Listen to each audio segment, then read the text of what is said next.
Hello and good evening, or good night, good morning, you know, the regular.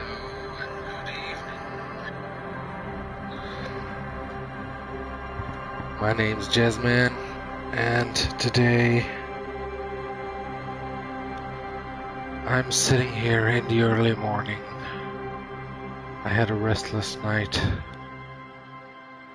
and since Atomic Heart keeps crashing, I felt like I needed to play a new game.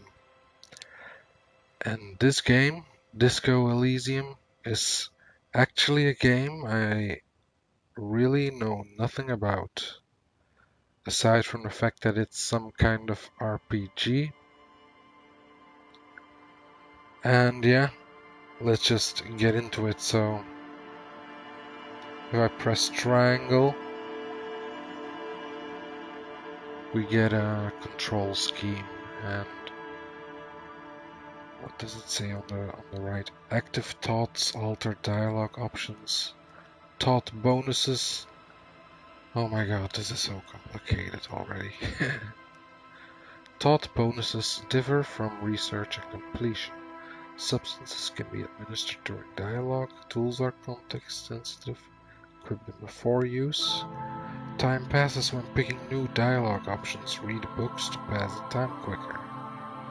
Gain experience by completing tasks or by exploring. Leveling up. Or, no wait. By tasks or by exploring. Leveling up grants you skill points. Use points to unlock skills or unlock or forget thoughts. White skill checks can be rerolled.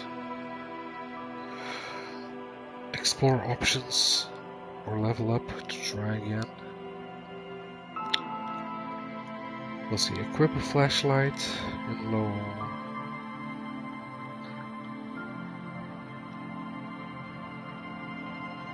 Well, just some tips. Let's not look at those. Let's just immediately start the game.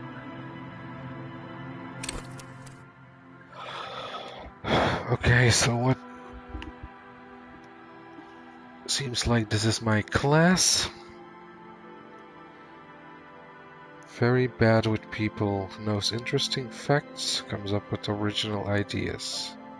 Very psychological, a magnetic personality but unstable, might begin to lose his mind. Extremely physical, interacts with the world through his body, gets things done but dumb as a rock. Yeah, let's create my own, why not? So, let's see. Raw brain power, how smart you are. Sensitivity, how emotionally intelligent you are. Your musculature.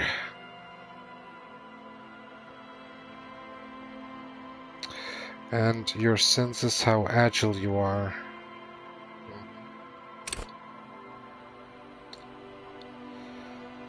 Let's see.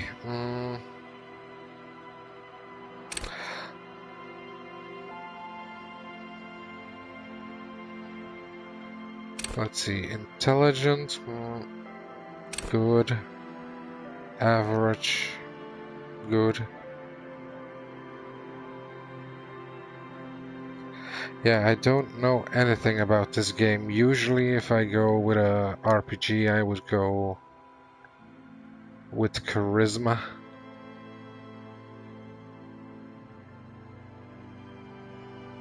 Yeah, I don't know what psyche.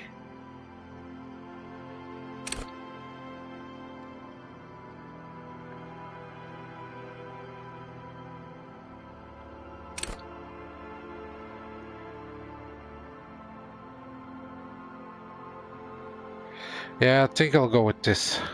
Let's go.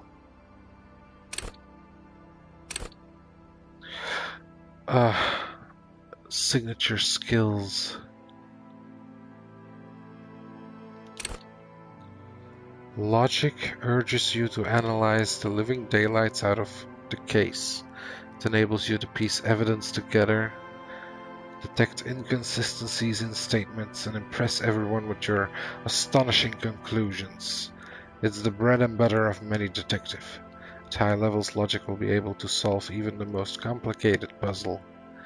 You will be very proud and thus susceptible to intellectual flattery, for those blinded by their own brilliance often miss important clues. With low levels of logic, you're going to have a hard time solving even the simplest puzzle. Even if you find the pieces, good luck putting them together.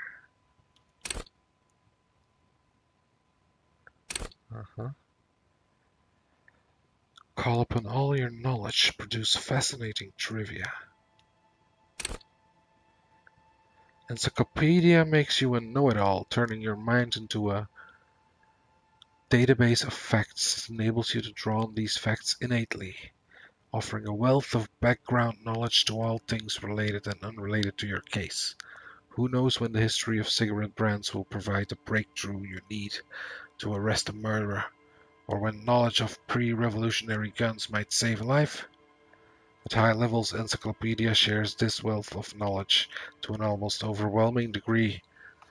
While it may give you crucial breakthroughs, it more often will clutter your mind with useless tidbits.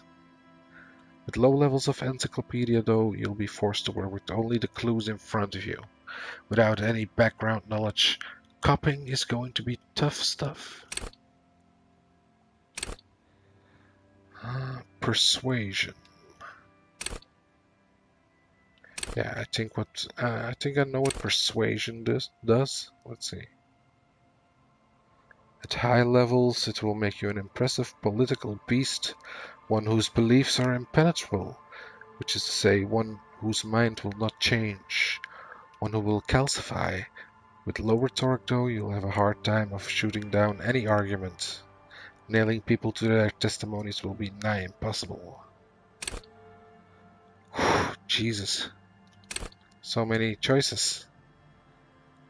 Lie and detect lies. See art in the world. Reconstruct crime scenes.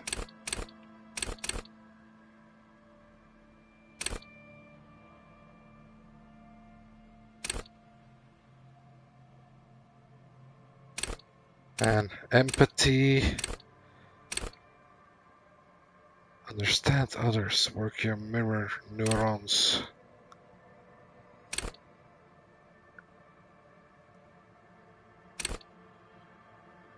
Charm men and women.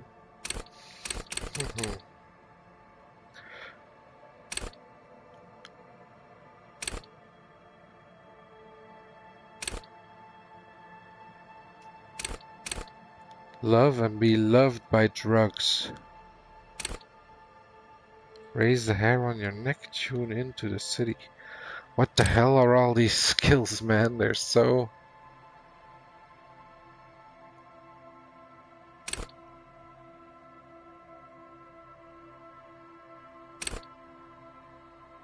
Pick locks and pockets. Sneak.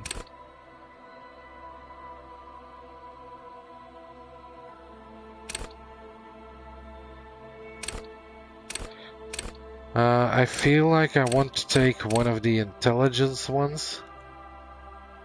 So let's see what's this.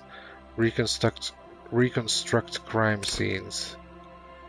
At high levels, it makes the world reveal its secrets to you, but you may be so absorbed by your mind diorama you don't notice as crooks steal your pants.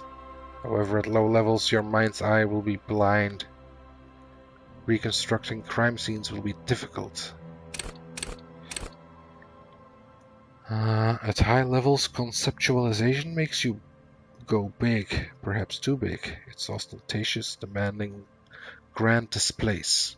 Why live life when you can throw yourself into a live volcano? At low levels, you will be unable to see the world in a creative light. You'll be unable to contribute to conversations in an art gallery. At high levels, drama may render you an insufferable thespian, one prone to hysterics and bouts of paranoia. For to know the world is a stage, For to know the world is a stage is to know that truth is a vanity.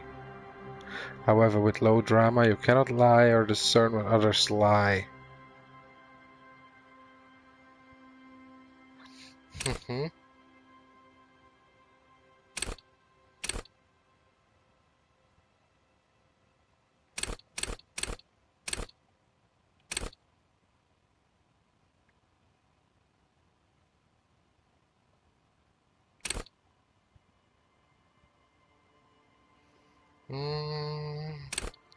And what were these psyche skills?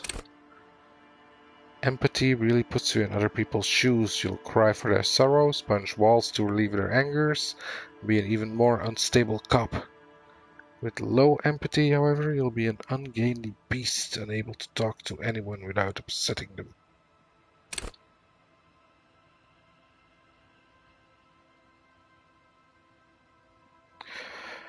Inland Empire animates the inanimate. You'll have conversations with your clothing. Conversations that may change the course of the investigation if you're not thrown into the loony bin first. With low Inland Empire, you'll be void of imagination and character. And then how will you shape the cosmos?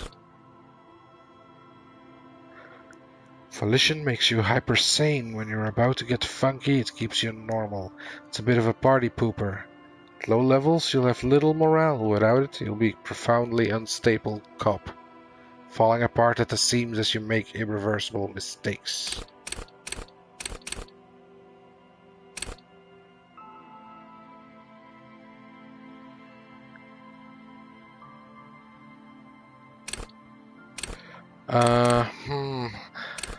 I think I wanna take either logic or rhetoric. You know, since I said I was a charisma guy, let's go rhetoric. Because, yeah, it will make you an impressive political beast.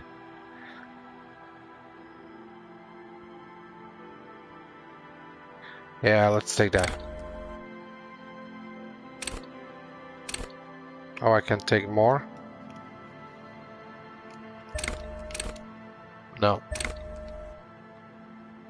Oh, it just gives you one more. Yeah, let's go. Confirm.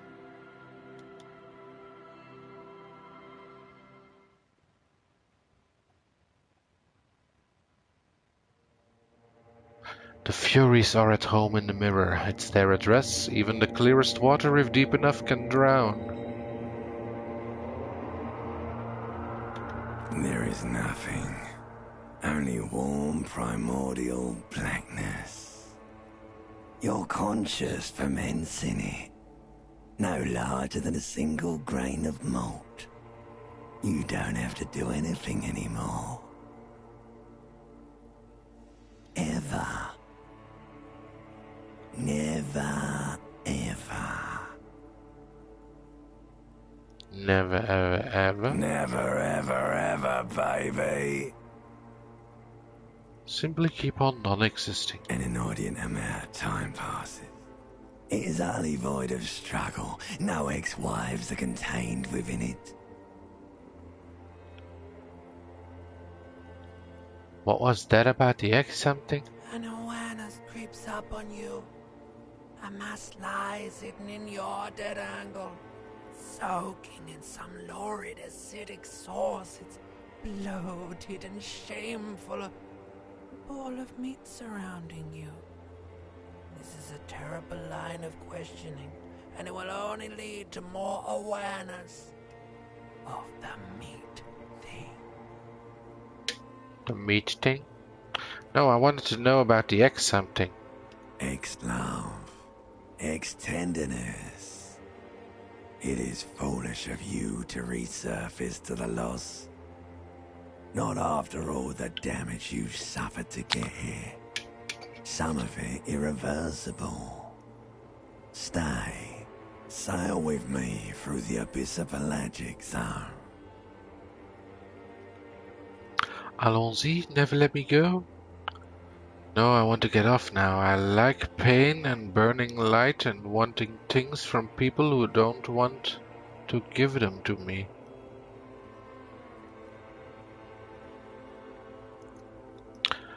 Yeah, I want to get off now.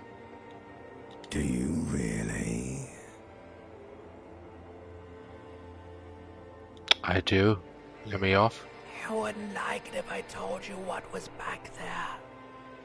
Why'd you think you had to bludgeon yourself into oblivion? Or did you not sense yourself marinating? Poured so much on yourself, got a bit carried away, did we, Chef? I'm starting to think I shouldn't have started this game being a bit drunk.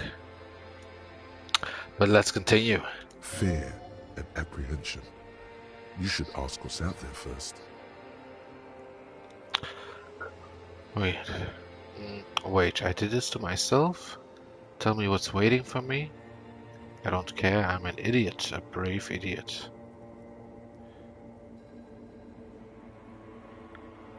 Tell me, what's waiting for me? There's this giant ball there. An evil apes. And the evil apes are juking it out on the ball. You're one of them. It's basically all just evil apes juking it out on a giant ball. How big is the ball? How small are the apes? Infinitesimally small.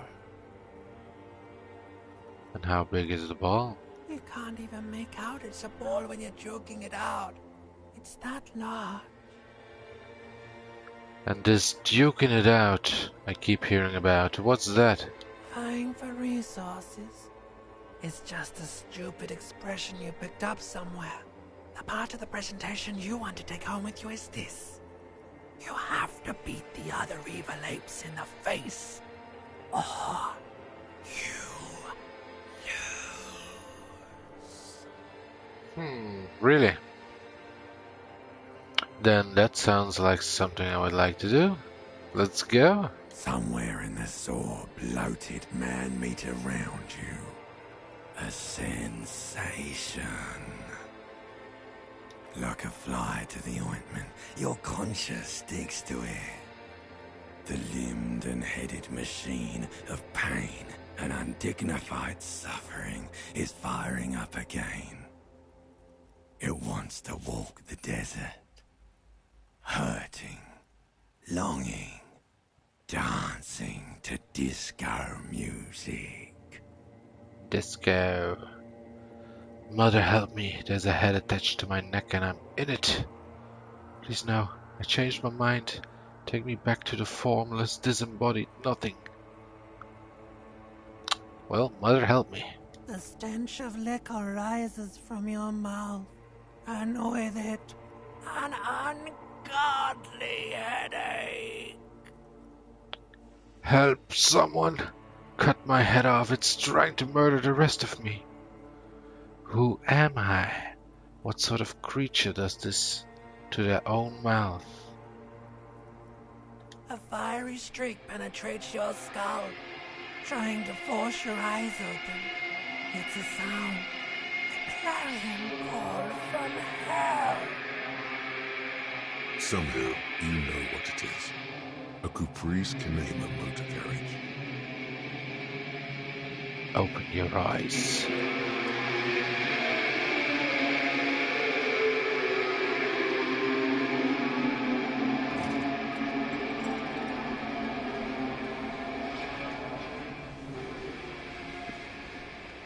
Man, what a trippy intro was that, man.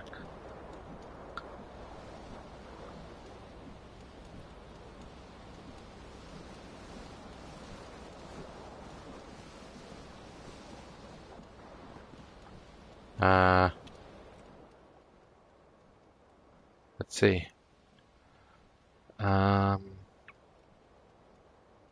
Interacts is R1.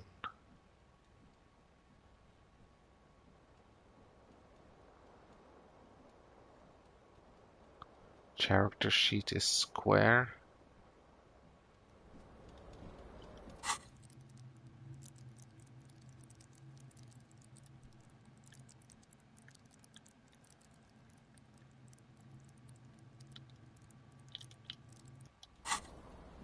Okay, interact. I can't interact with the bottle.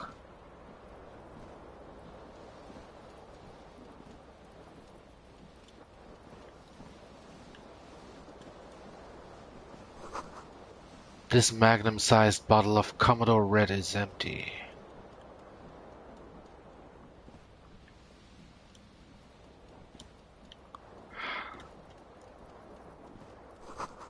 This reel-to-reel tape player is still on, rolling empty. I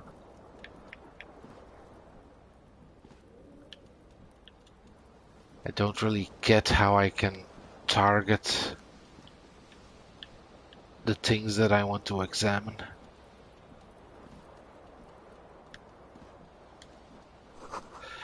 Looks like someone tore out the tape while the song was playing.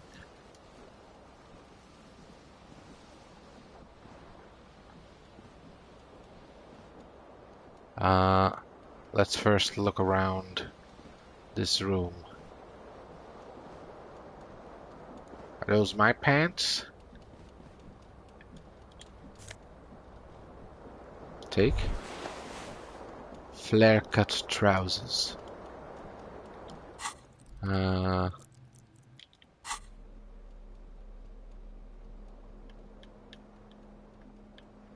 I'm already wearing them. These golden brown trousers are flare cut.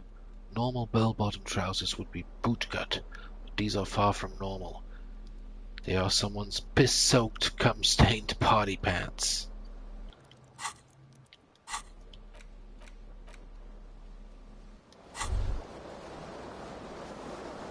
The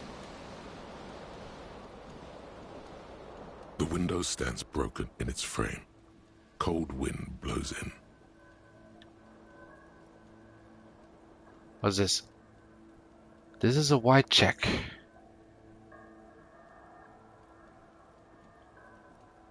Let's do it then.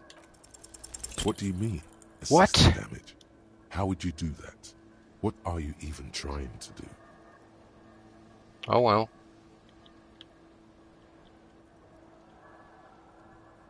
Put skill points to open this white check. Man, that's bullshit. The morning light hurts your eyes.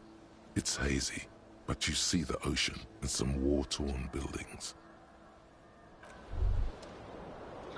I'm guessing the point of this game would be to not re-roll your stuff, you know, because then you could cheese it a bit. Why is there a yellow thing? You hear a jingle. Keys are clinking in the pocket of your flare-cut pants. Fish them out? It says, whirling in rags, on the aluminium keyring. There is a single key on the ring. The number 1 is etched on it. It should open the door.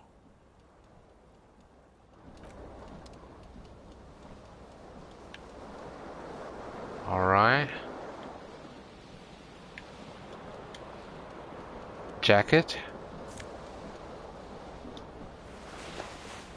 Disco ass blazer.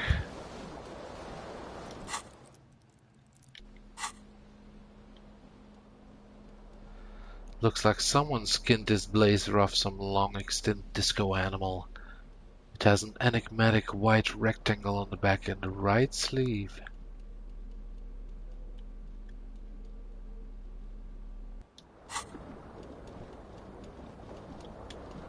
What's this? A tie? This fan has 2 chain pull switches. One ends in a tiny fan, the other in a light bulb. A truly horrific necktie has somehow attached itself to one of the blades. It says like, you may retry it. I don't know what they mean with that.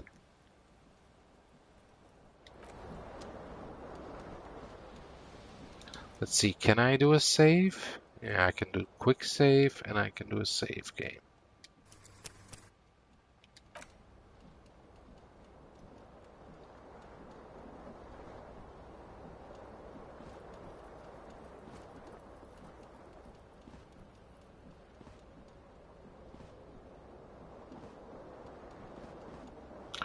So yeah, there's a tie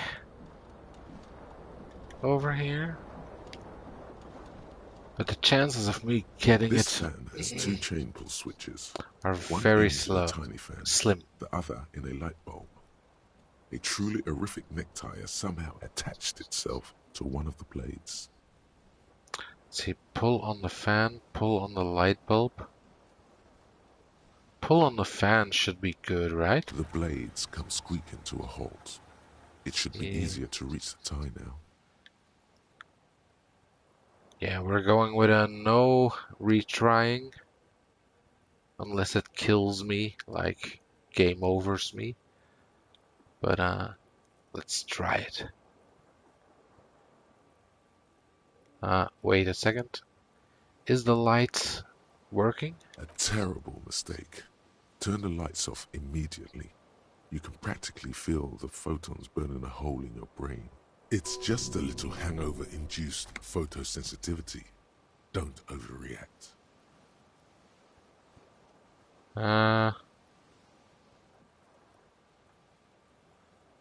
Let's try and pull through. Little black spots dance on your retinas. It's almost pleasurable.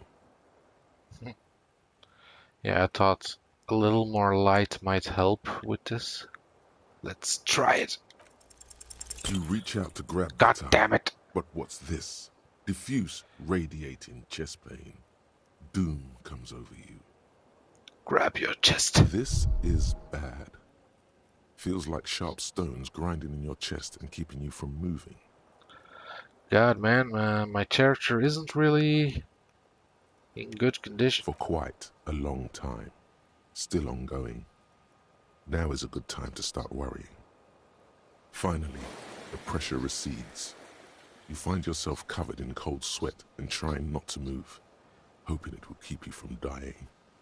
Man. Already failed 2 checks.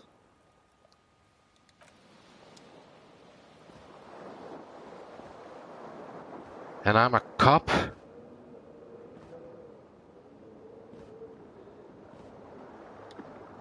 Yeah, I couldn't examine the window. The window stands broken in its frame. Cold Oh wait, wind I can blows in. retry? Let's try it again then, shall we? The shards face outward. Whatever broke this window came from the inside. Did I break it with my own hands? A fine web of scarring covers the back of your right hand, but none of it is recent. What did this then? More likely a projectile than a held object. There are no fragments on the floor from pulling a tool back in after impact.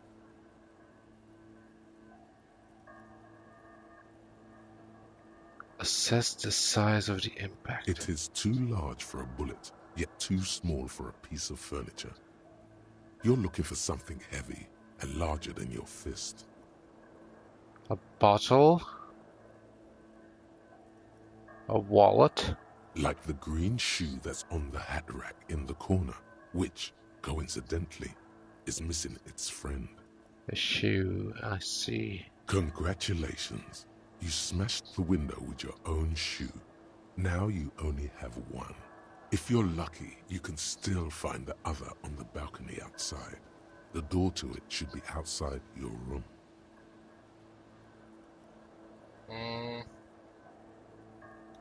I don't need it. I don't need anyone.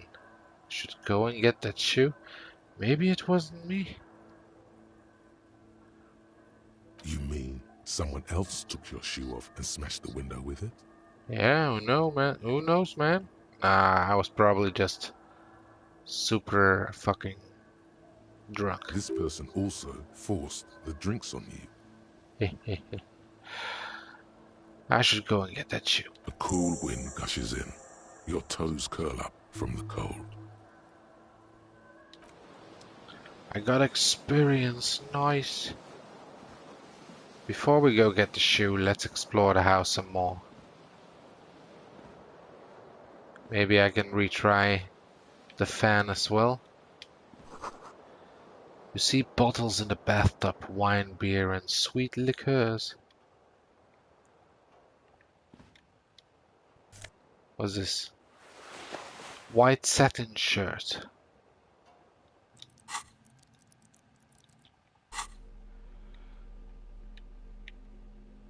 This white satin shirt used to be fancy.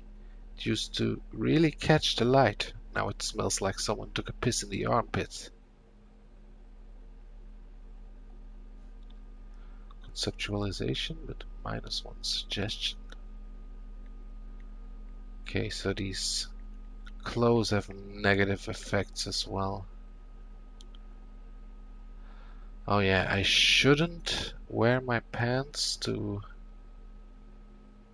try and get the tie.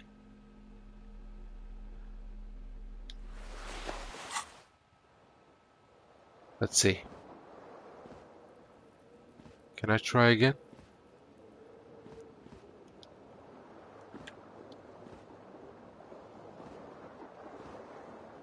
This fan has 2 chain pull switches. One ends in a tiny fan, It's locked. the other in a light bulb. Put skill A truly points horrific into... necktie has somehow attached Yeah, itself to one of the blades. yeah. I need to put skill points into savoir-faire.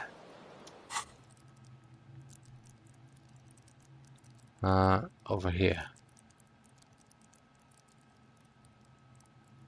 Well, we can't do that right now.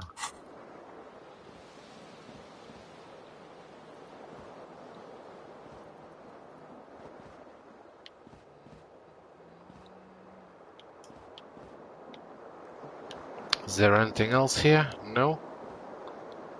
Let's check the bedroom one more time. Oh, something over here. I'm gonna look at A my mirror ugly hangs face. above a bent and broken sink. In a fierce discharge of masculine energy, someone has ripped half the faucet off. Hot water sprays from the base and steam covers the mirror. You cannot see yourself, just the outline of a man. Suddenly, you realize you have no memory of the face that awaits you there, underneath the soft vapor. Yeah, man, look at our face. As you slowly reach your hand towards the surface of the mirror. Abort. You clearly have not thought this through. You won't like what you see there, and you will never unbecome it. I don't care. I hurt myself. It's what I do. Maybe I should touch it first, make sure there's nothing wrong with my face. Oh man. Clearly I've not thought this through. You won't like what you will see there. You will never unbecome it. Like, is this some kind of mindfuck? Like, are they trying to tell me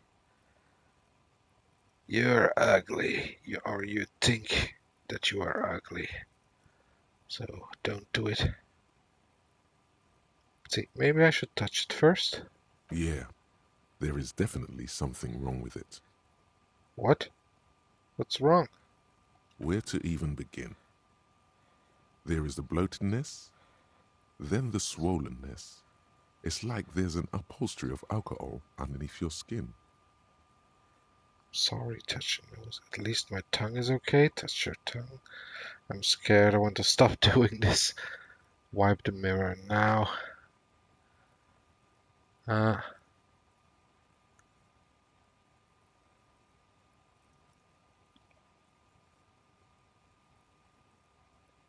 Let's see.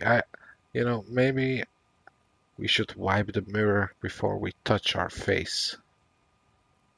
That we see what we're up against. So I'm just gonna wipe the mirror. Behold. That ain't too bad. You have no idea who this thing is, do you? Dear Lord, help me. What is this? Of course I do. Is it some kind of superstar? I think I'm a superstar. This is the face of a late-stage alcoholic.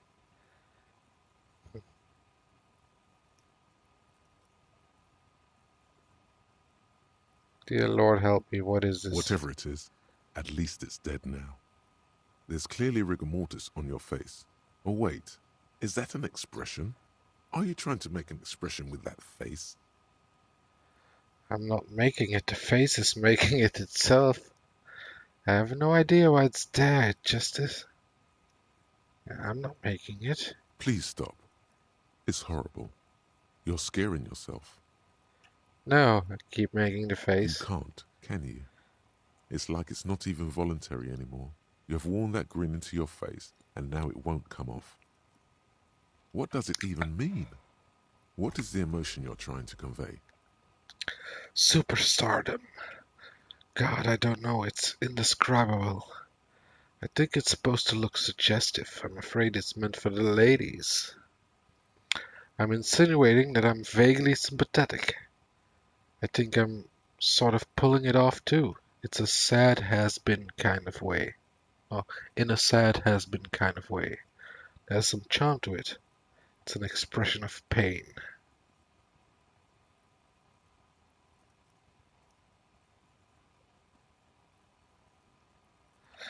Yeah, I'm going for 4. I'm insinuating that I'm vaguely sympathetic. There might have been, 10 years ago. It's little more than a cadaverous spasm now. What do we have here? Encyclopedia 4.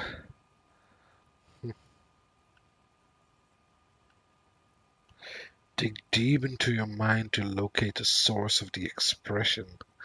Jesus, what is this?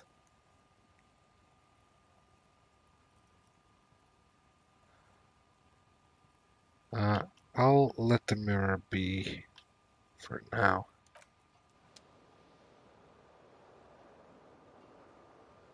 Maybe I should put my pants back on.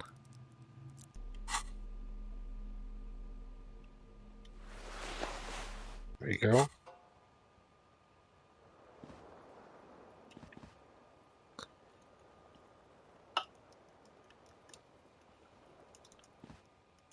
So that's the mirror. Anything else in here? A door?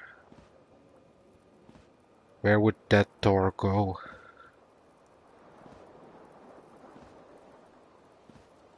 Like, it doesn't make sense that that would be the front door, because it goes through his bathroom. And there's a door over here as well. Let's see what's over here. The shoe.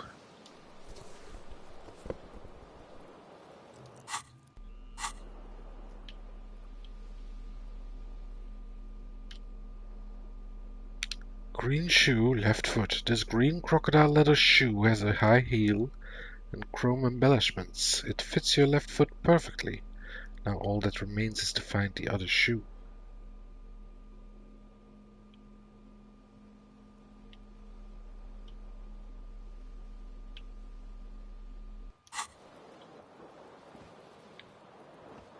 Alright, let's open this door first.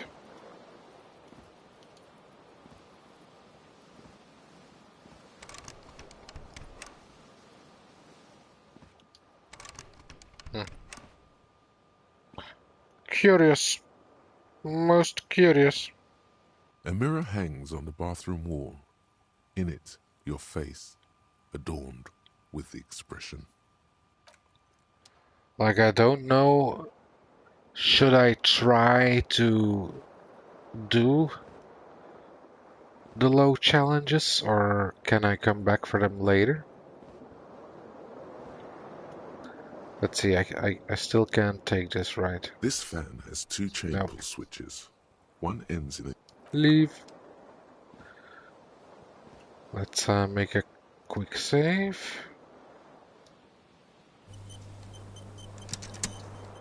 And let's go.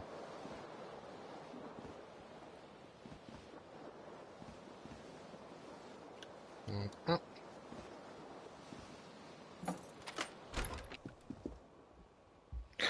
Oh, I can run. this? La Parbat? There's something on the table. Yeah, what?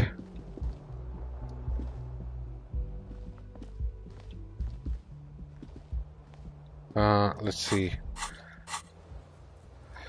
Find your other shoe. Seems like your green snakeskin shoe is missing. Its partner. You should find it before you go venturing into the wild unknown.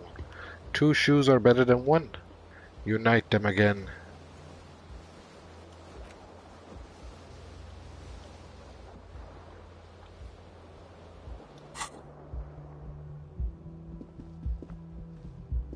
Alright. I will try. What's this? Money! Good. We're probably broke as fuck.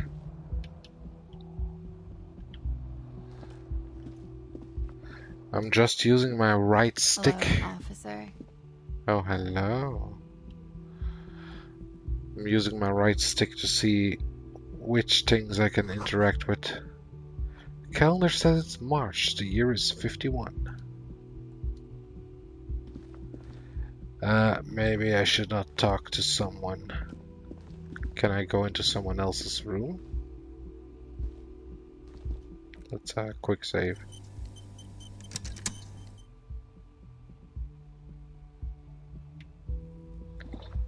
Hup. No, I can't. Hello, lady. The young woman raises a cigarette to her lips. Officer, am I military personnel? Turn your bloated face away from her beauty and just keep on walking. Klaasje. Miss Oranje, disco dancer. Well, I'm obviously a cop, but let's just go with it. No. She seems perplexed by your question. Wait, I know, I'm a businessman. Chief Executive Officer, right? Then why did you call me an Because you're officer? a police officer, sir.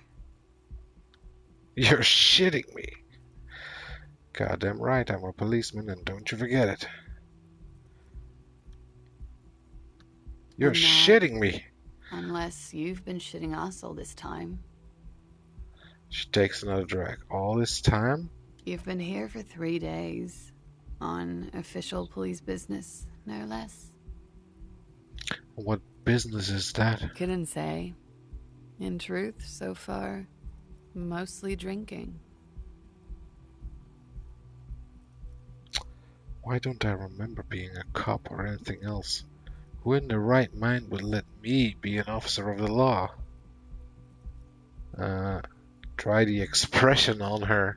Let her know you want her. Physically. I should get going now.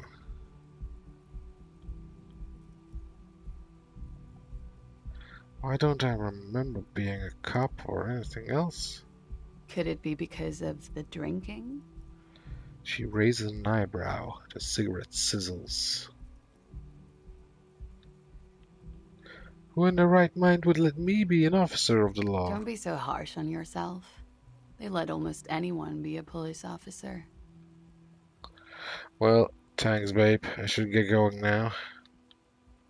Of course. Be careful, officer. They don't like the police around here. She looks back at you, a light glinting off her eyes. Goodbye. Goodbye.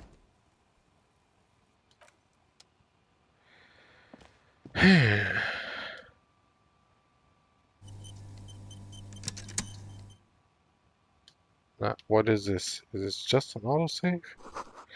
Looks like she left a nice long stub in the ashtray. It's still smoking.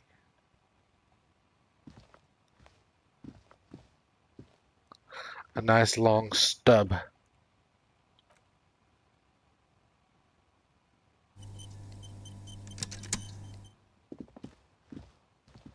Well, I shouldn't bother her. Don't even know if I can. Don't think I can. This is the weekend edition of the satirical newspaper Trompe le Monde.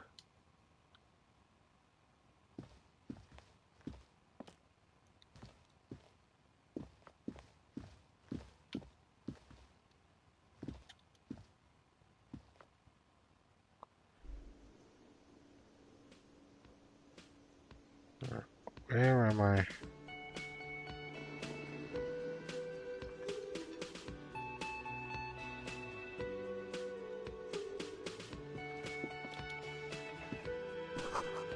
Summer door closed for the winter.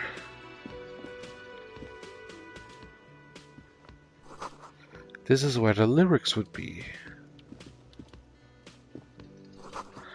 Big old karaoke mic just waiting for someone to sing into it. The speaker is connected to the radio. The music is seasoned with static. You should totally sing karaoke here, the first chance you get. Your emotions need to be expressed. People need to know your vast, oceanic soul. My soul is immense. My soul is modest. It's normal-sized. My soul is puny. My soul's cubic content is obscured by the hangover. Yeah, I'll take that one. Of course, at this point, precise measurements of your soul can only be performed from the outside. It needs to be heard through a PA system by other people, whether they like it or not. Ram it up their ears, says your adrenaline gland. Violently express yourself. What should I sing when it comes to it? You have not yet stumbled on the right lamentation, but it's out there. It'll come to you. You will wreak havoc with it. Don't worry. Lamentation sounds good. I'll really get a gauge on my soul with that.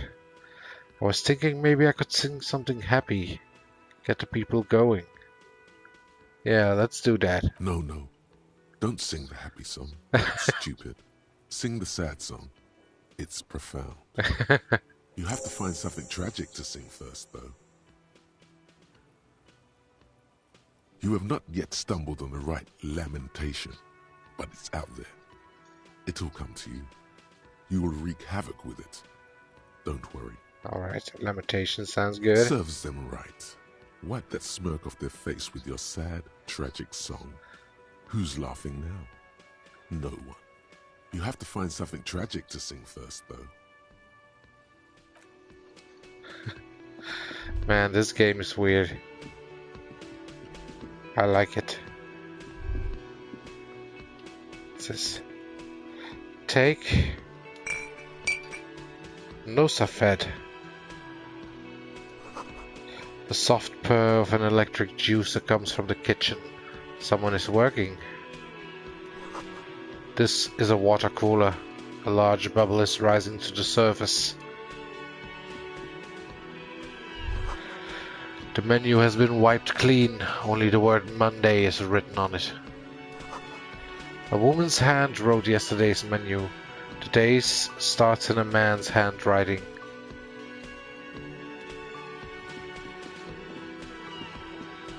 A man in his late 20s stands behind the counter, inspecting a stuffed seabird. As you approach, he gives you a sideways glance, then looks down again. Garte, the cafeteria manager. That was disdain in his eyes. Even now he's purposely ignoring you. Something tells me you don't like me. Look at the stuffed bird. Are you a bartender? Something tells me you don't like me. Oh no, you're a hero. A real hero cop. Could the massive property damage upstairs have anything to do with this? So not only am I a cop, but I'm also a hero. You're being sarcastic. Am I? Or did you ride in, take the body down, solve the murder, and not trash my hostel room? Oh my god, I did all of those things? I'm guessing I didn't do any of those things? I do not appreciate your tone. This is no way to talk to an officer. Let's be humble. No, you see, actually, you didn't. You haven't done anything even remotely useful since you got here. What have I been doing then? Have you seen me around? No, I haven't seen you around. I'm not always here. He looks down again and keeps plucking at the bird. So, look at the stuffed bird then, hey? A competent work of taxidermy. The white and brown seabird lies among piles of coasters and drying mugs. One of its wings broken. The man is trying to mend it. Looks like the bird was ripped off the shield that was used to mount it, most likely on a wall. This is the Great Skua. The seabird is the symbol for the discovery of the Insulindian Isola, the part of the world you are in right now. What happened to the bird? Can I help you with that? That's the Great Skua, right? Let's go with that's the Great Skua, right? Look, your buddy is over there. He looks at the doors where a man in a bomber jacket is tapping his foot on the floor. Why don't you go and talk to him, okay? What do you mean, my buddy? He pretends not to hear you, concentrating on the bird instead. Are you a bartender? No, I'm not the bartender. I'm the cafeteria manager. What's the difference? I have 3 cafeterias to manage. 3. Sylvie tends the bar here, not me. I'm only standing in. Where did this Sylvie go? She just, you know. He shrugs. His eyes dart from left to right. This man isn't lying, but he is hiding something. She just what? So now you're a cop. Oh, forget it. All right. Keep your secrets. Yeah, remember, I still have only one shoe. Let me make a quick save.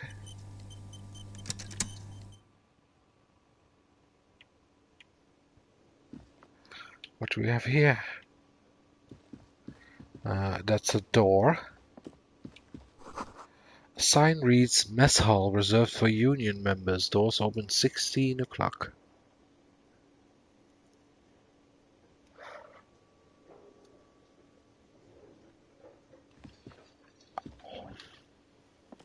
Hello, sweetie. Lida, the cryptozoologist's wife.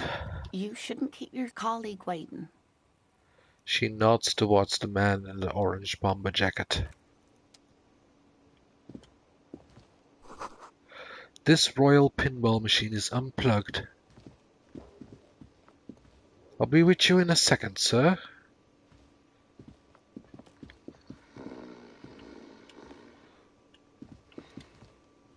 A bottle of rum has been knocked over. Beautiful dark liquid is spilling out.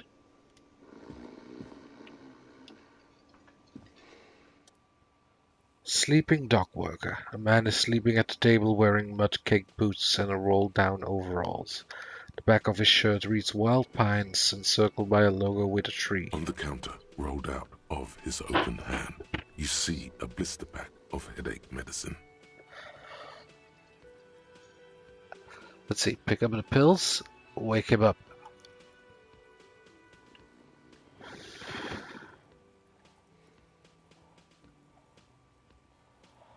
Let's pick up the The pills. man does not mind. You probably need them more than he does. You've just picked up some magnesium. This item is stored in the bottom left corner of the screen above your character portrait. Use magnesium to heal your morale if you have morale damage. Oh, okay. Let's leave him for now. See, physical instrument.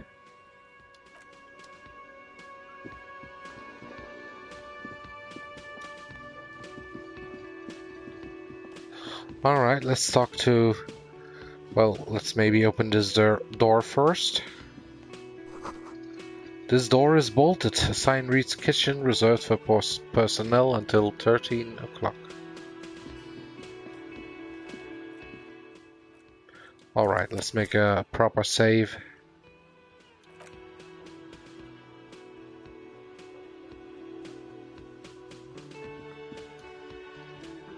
A bespectacled man in an orange bomber jacket is tapping his foot on the floor. Looks like he's waiting for someone. You.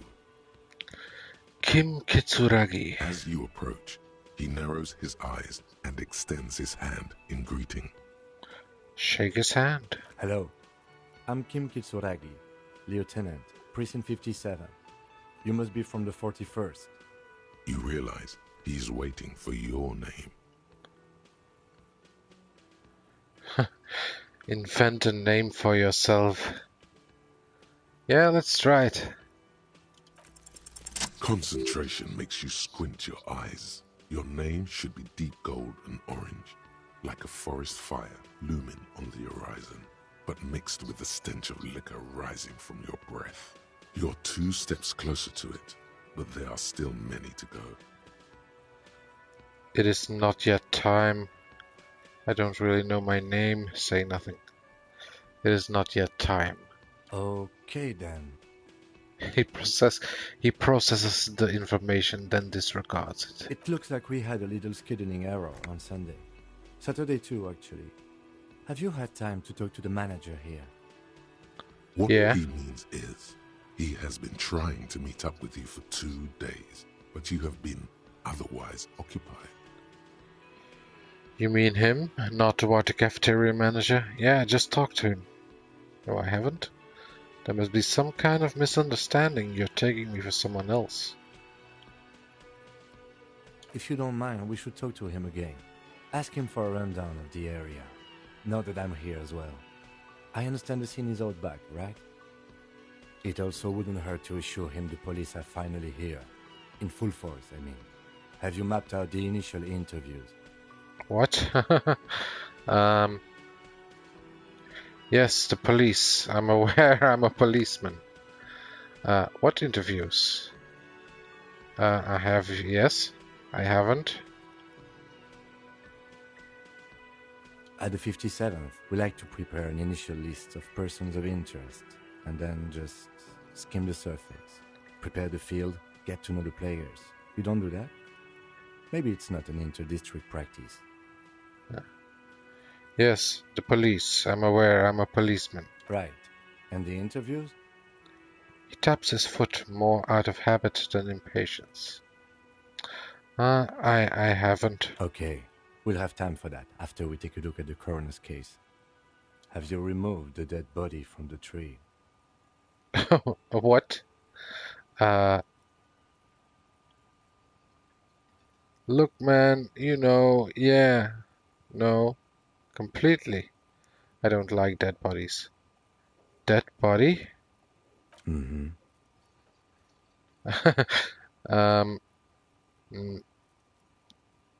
No?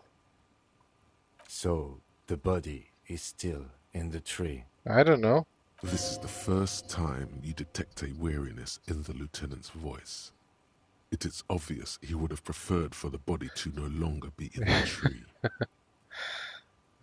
Where it has been hanging for 7 days straight. We should go there as soon as we are done talking to the owner. What have I told you? I'm not really a police officer. How can you be so sure I'm from the police? But I can't remember anything. What were we supposed to do again? Yeah, what were we supposed to do again? Talk to the manager. Then we go out back and take the body down. But I can't remember anything. I can see you drank last night and the night before, and that you are still drunk now. But I have seen officers go through worse. Much worse. If you need something for your headache, there is a general store nearby. But as I said, the dead body should be our #1 concern. A painkiller would be good about now. This thing is pulsating with discomfort. The best cure for a headache is, of course, morphine. They won't have that. So cigarettes will have to do. How can you be so sure I'm from the police? I was sent here to meet a detective from Precinct 41. You have the insignia of the Citizens Militia on your sleeve and on your back. He points to your jacket. I suppose you could be impersonating him. You could have gotten the insignia from the black market or forged it. But for now, I'm going to set those possibilities aside. I'm not from the Inspectorate General. Inspectorate General means internal affairs. What he's saying is he's not from the Rat Squad and isn't supposed to suspect such things. Ah, you mean the Rat Squad? You mean internal affairs? Yes, but I'm not them. I'm from criminal investigation. You said insignia. These white rectangles, you mean? Point to your sleeve. Yes. But they're just white rectangles. They're not just white rectangles. They bear a halogen watermark with the letters RCM and a pattern resembling the street grid of Revachol West. I would ask you to step into the headlights of my motor carriage, but again, it's none of my concern. I just need you to do your job. But shouldn't I have a badge or something? You mean you don't have a badge? It was not on me when I woke up. Pretend you found it.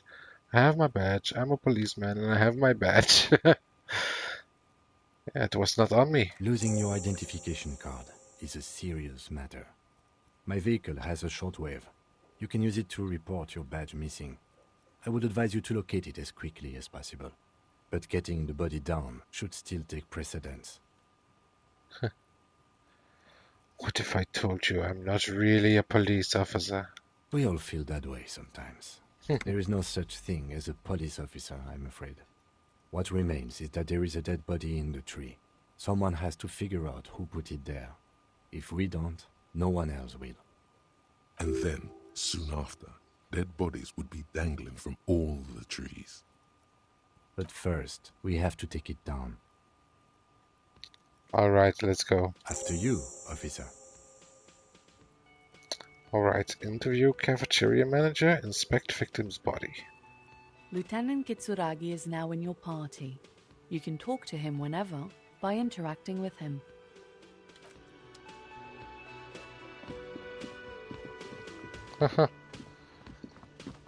Alright, time to make a big save.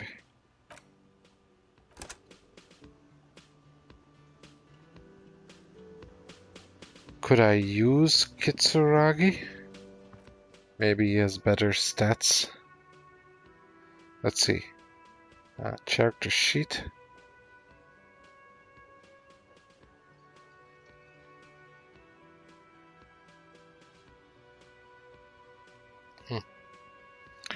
Doesn't look like it.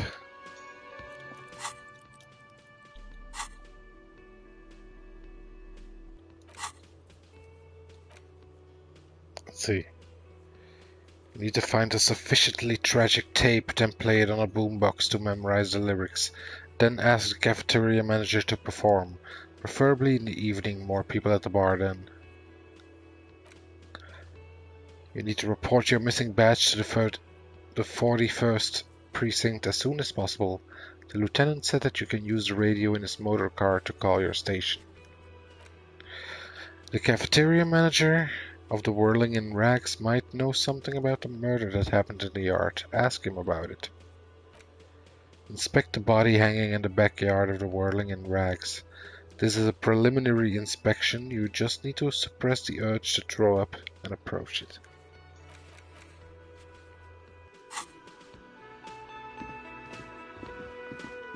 Alright, we already have lots of quests. Okay, let's talk to Mr. Manager. The man with the unimpressive beard notices you approaching. He drops the ledger he was holding and turns to the lieutenant. Mr. Gard, right? The lieutenant You run glances this into place. his little notebook. Yes. He responds tersely. I am Kim Kitsuragi from Precinct 57. This is an inter-district investigation, so joining me from Precinct 41... He looks to you, realizing he still doesn't know your name. The harbinger of ruin. What is golden orange like a forest fire but smells like liquor? I'm currently in between names. Are you kidding me? No man, help me out. What is golden orange and smells like liquor? It's you. It's obviously you. You smell like liquor. And you're orange. See? Everyone agrees it's your color scheme. We're on the right track with this name thing. Is this what you get when you call the police now? We've been waiting for a week here. Sir, I understand your concern, but we are here to do a job. And for us to do it, I need you to stay calm. Yes, of course. He takes a step back. I know it took us a while to arrive at the scene, but it also took you a while to call us. It was you who placed the call, correct?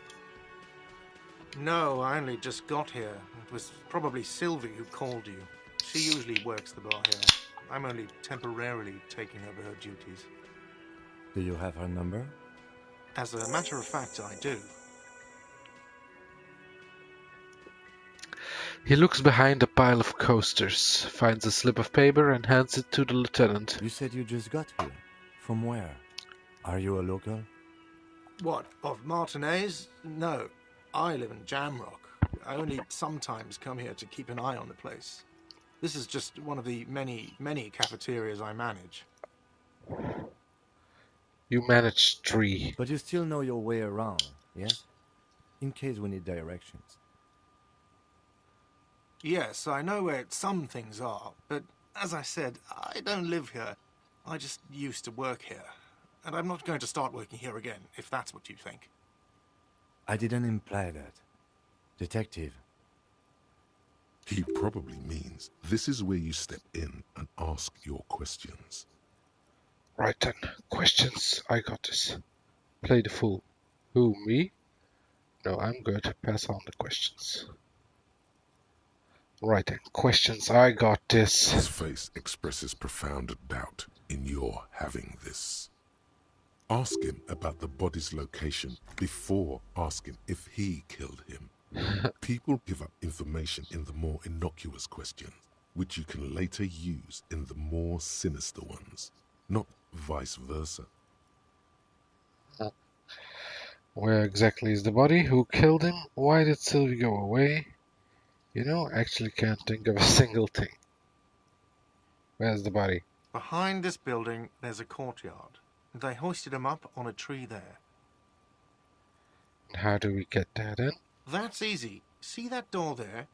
First you exit through that. Then to your right, you should see a big hole in the fence. A really big one. You can get to the courtyard through there. No need for the keys. The hole is big enough for the Franco-Nigerian cavalry to fit through.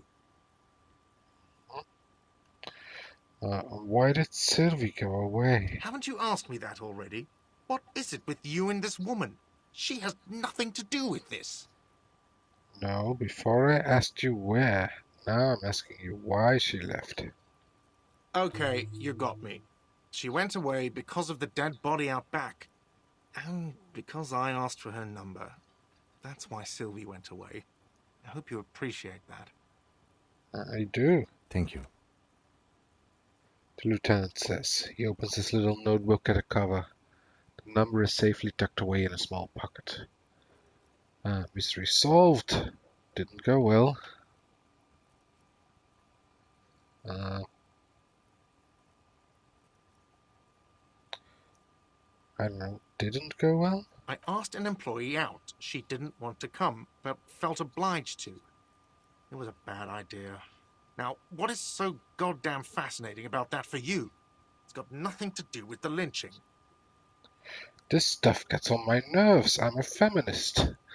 I guess I like to be thorough. Everything has something to do with everything. No, everything has something to do with everything. I don't know, I just went for it. You're right, I probably shouldn't have asked.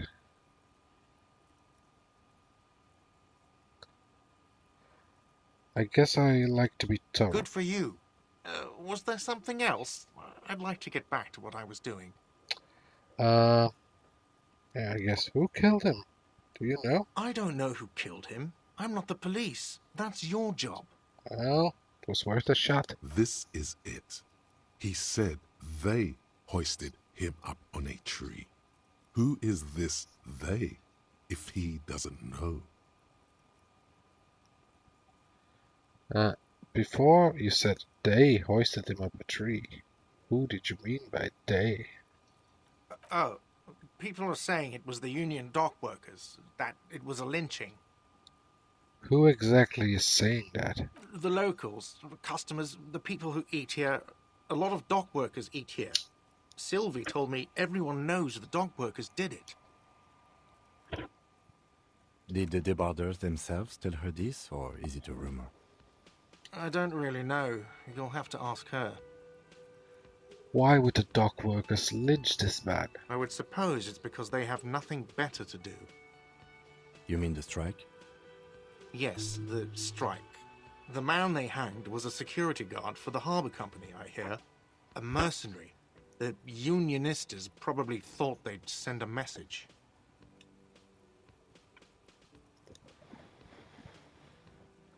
Did you kill him?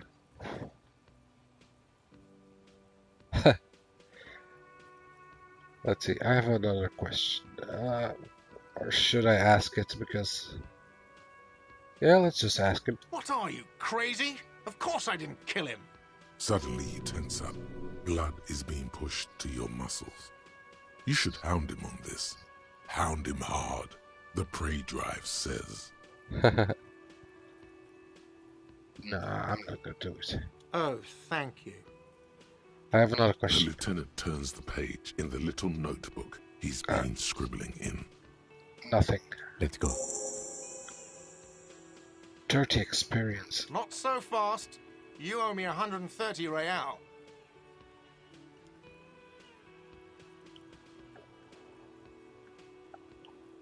What's real? Oh, excuse me. You owe me 130 real. He pronounces the R with a mock aristocratic accent. The IIR, or Inter-Isolary Real, is the global reserve currency. Whatever part of the world you're in right now, it's safe to assume he means you owe him some money. By real, do you mean some form of street cred? Oh, I understand. You mean I owe you money. Do you mean street cred? No, you don't owe me street cred. You owe me money. You owe this establishment 130 real.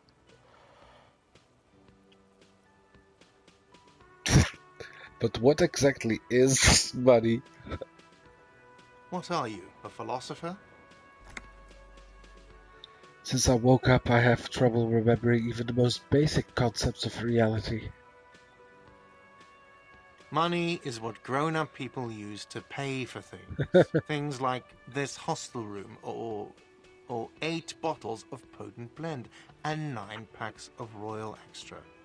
We use it for everything, really. Interesting. Where do I get it from? Why do I need it? Proceed and show him the coins you found. Is this money? Proceed, but don't show him the coins. They're yours. Interesting. Where do I get it from? Are you serious? From your work? I don't know. You can take bribes, I guess. I'm sorry. I don't think cops can take bribes. Some do take recompense, but only to survive. The lieutenant is dead serious. Why do I need it? For survival, to pay me. Unless you want to become a hobo. Do you want to become a hobo? There's nowhere else to stay in Martinez, and it's a cold spring outside. Money doesn't make you happy, but it lets you be unhappy for a while longer. If you run out of money, you die. It's like that for all of us. Me too. That's why I need you to pay me. I'm not an asshole.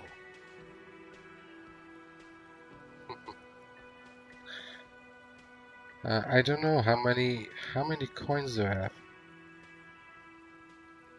I'll show him the coins, of course. Yes, it is. Count them and give them to him. That's 10 plus 10 plus 20 equals 40. I'm down to 90, right?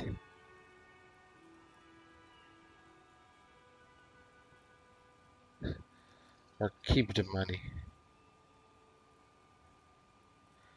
I don't know. Like, I want to pay the guy, but on the other hand, if I find something that needs money, then I'm pretty much screwed, right? Let me keep the money. There's a shuffle of nylon as Lieutenant Kitsuragi looks for something in the pockets of his orange bomber. What do I owe this place for? Let's see. 3 nights at a tariff of 20 real comes to 60 real. Then there's the window you annihilated. The hole in the window was the first thing I saw when I came to work. So don't try to tell me you didn't. That will be 40 real in damages. So, 60 real and 40 real, so he wants 100 real? Another thing you've annihilated is half the bar. You've run a tab of 30 real. Actually, more, but we'll round it down to 30 for your hard work maintaining the stability and order of Revachol. That's 60 plus 40 plus 30 equals 130 real. And yes, real is still money. What happens now? I'm sorry, but he has to pay. I can't let him stay here any longer if he doesn't. If he doesn't have the money by tonight, then... By tonight, okay. Officer, maybe you're better off working this from home for now. You live in Jamrock, right? It's not that far away. Isn't there somewhere else I can stay around here? I don't have a home. I don't remember where my home is. Fuck this place, I'll take my chances on the street. I'll see what I can do. I don't remember where my home is. Officer, you really need to take this up with your station. I have a shortwave radio in my car. Call them, ask for assistance. We have to get this investigation started now. Good luck. The man wants to say something, but then thinks better of it. By the way, where is home? The address is coming up blank, and this place sure isn't it. I really don't remember. But you've been at this hostel cafeteria for only 3 nights. Where were you before? You had to be somewhere. I don't know. Near? South, maybe? Up on Marvel Hill. Far away? Let's say up on Marvel Hill. Why did you say that? These are just synapses firing. It doesn't mean anything. The name must have some meaning for me. Lieutenant Kitsuragi, do you know a place called Marvel Hill? No. But isn't that an expression, not a place? An expression? A saying. Up on Marvel Hill, a great high place. One that is impossible to climb back to. That doesn't sound like somewhere you can stay if you run out of money. Could I trace the way back somehow to the exact street, the exact number on the building? I live in a dumpster, I don't care, fuck everything, hobo cop. You can try. Run some addresses in your head when you get the time. Maybe a street or an apartment will appear. Thought gained. Lonesome, long way home. Wow, man, what the hell is this game about?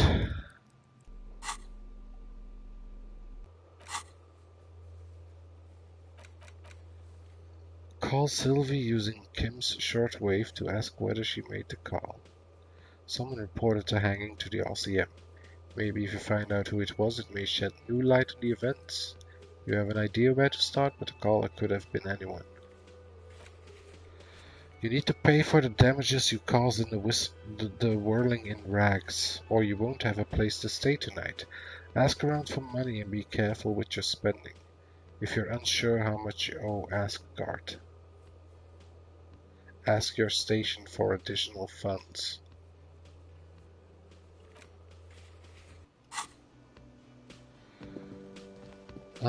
Wait, there's something else here. The thought cabinet. Temporary research bonus, +1 encyclopedia. Let's rewind. Let's trace your drunken steps back home. Jump across the raised channel bridge southwest of here. Fall over.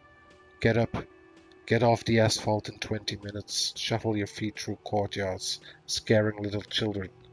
Go under the great raised motor tract, the 881, until you reach Le Domaine Eminent in North Jamrock. The streets are frozen this time of year, caked with ice. Walk down Main to Perdition. There's a side alley there and your footprints in the mud.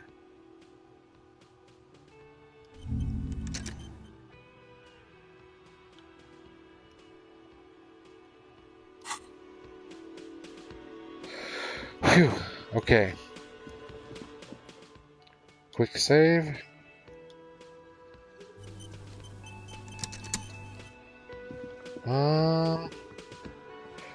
That door was bolted.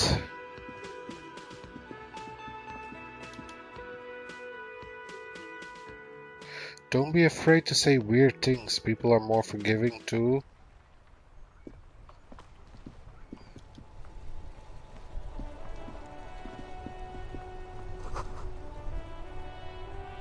What? The street sign reads, "Fuck the police." A heap of snow melts in this wheelbarrow.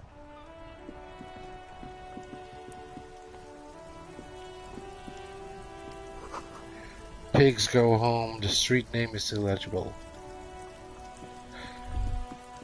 I would like to find my shoe first. All around you, rain falls on the great city of Revachol. Rain drips from the eaves and floods the gutters, washing the filth away.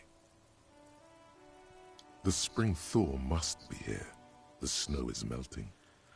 What am I doing? Looking up at the sky, cold water dripping from your hair. What do I see? Grey sky like great battleships, clouds colliding with one another. Rain falls down on the world. How does it feel? Your shirt sticks to your chest. The shoulders of your disco blazer grow heavy. The cold finds its way in under your skin. You shiver, and the city shivers with you. What is in the west? No, let's ask what is in the east first. The great gates of the industrial harbor are locked. A chill runs down your back. You shudder like an animal trying to shake water from its hide. Clench your teeth to stop shuddering. Behind the gates, heaps of supply crates, red and blue metal shipping containers, slick with rain.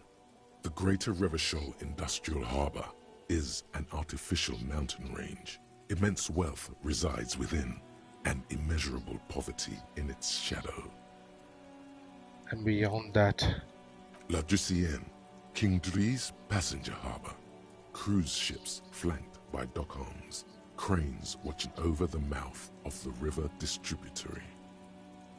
what is across the distributary? Couronne, the lower middle class.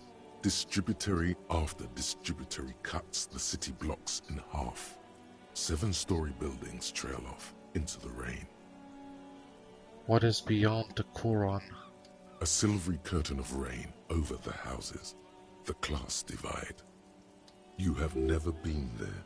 They don't need the law east of the river. What's in the west? Sheets of rain over the water. A flight of stairs leading into the ocean. Wave after wave washing the coast of Martinaise, with its motorboats and gently swaying reeds. The ruins of a half-sunken sea fort crumble on an inlet beyond the Bay of Revachol. Ghosts rise into the sky. Who are you, ghosts? The skyscrapers of La Delta, the financial district. Faint golden light seeps from the office windows. What is down the shore? Urban coastline, rain dripping off Etonite-covered roofs. cinder blocks left over from half-finished construction. A defunct research and development building, once seized by revolutionaries. An old wooden church stands on stilts above the water. Beyond that, Coal City, end of all lines. run your fingers through your dampened hair. Your hair is an oily mess flecked with ash from neighboring coal plants. Smokestacks rise somewhere in the distance. What's in the north? Capeside apartments. Tower blocks crowd one another. 4.46mm bullets still lodged in their war-torn stone walls. Hallways collapse from the mortar hits of a war that was lost long ago. Clotheslines go to waste in the rain. Radios play. Man, the voice actor. I don't know if his voice is modified, but it sounds really nice. The morning news. Closer to here. A yard. Rain falls onto the roof of a woodshed. Coal leaks into a puddle beneath a dead man's feet. He swings from a tree, bloated. Droplets of rain slip from his cold cheeks. Dead man's feet. So north is where the body is. Okay, what's in the south? A traffic jam. Rain thrumming on the roofs of motor vehicles. Inside, drivers watch water streaming down their windshields. The statue of a king shudders. He too is cold. The canal bridge has been raised. What's on the other side? The road ascends. A raised motorway loops above the ghetto. Beneath its concrete columns, a sea of rooftops, woodwork, and tar stretches northward. 4-story buildings as far as the rain can fall. The snows melt in Jamrock. What is Jamrock? Revachol is the capital of the world. Jamrock is the capital of Revachol. Droplets form on your eyelashes. It's home. Where the hood, where the hood, where the hood at? Why am I not there? Where do I live? Where the hood, where the hood, where the hood at? Have a brother in the cut. Where the hood at? Why am I not there? To be in Martinez, where no one goes, at the runoff point of a long-forgotten canal, in the whitest part of town, in the shadow of the day the revolution failed. What am I doing here? Standing in the rain, looking north, where Jamrock Rock City stretches inland. Wasn't Jamrock south? Where do I live? On a street there that flows like a muddy river in the snow, with fire traps rising on either side. A film rental opens its doors to the rain. An armored motor carriage rushes past the corner, where you used to walk together. Suddenly, the hair on your back rises. You cannot return. Shudder. Look further. In the rain-swept distance, above the rooftops of Jamrock, a repurposed silk mill stands perched above the motorway exit. Precinct 41 hunches in the rain. It's the only home you have now, but you can't go back. Not like this. Your vision blurs. You wipe your face with your hand. The rain stings your eyes, making you look up and blink. What's above? Coalition aerostatics hang like apparitions under the cloud cover. Way up there, where rain forms, rotors flutter silently. Your sight clears. Motherfucker. This rain will not let up anytime soon. You should get a raincoat. There's a freight to the east. They sell them there. There's a frit to the east. Wow, man, this game has lots of dialogue.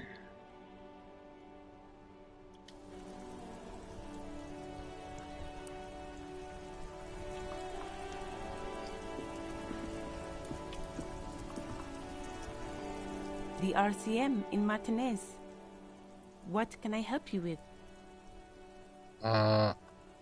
So you sound We surprised? don't see a lot of police around here, that's all.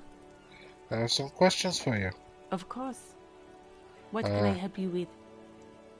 What is this fucked up police business? Who are you exactly? We need directions. Of course. Where to? I'm looking for a dead body. Oh, that's right there, in the yard. She's relieved someone has come for it. Finally. Where am I? What do you mean? I'm a bit disoriented. This is Refashol, right? Yes, sir. District of Martinez. This intersection is called Roundabout North. He knows where we are. He just wants directions. The lieutenant seems uncomfortable with the level of disorientation you are displaying. What is up in the north? There's the pier, the Cape Side apartment buildings, some more tenements. Not a lot, really. It's in the east. The harbor gates. Some kind of commotion, I think. I don't follow the local politics. A fleet store, too. It's in the south. Some shops and a bridge.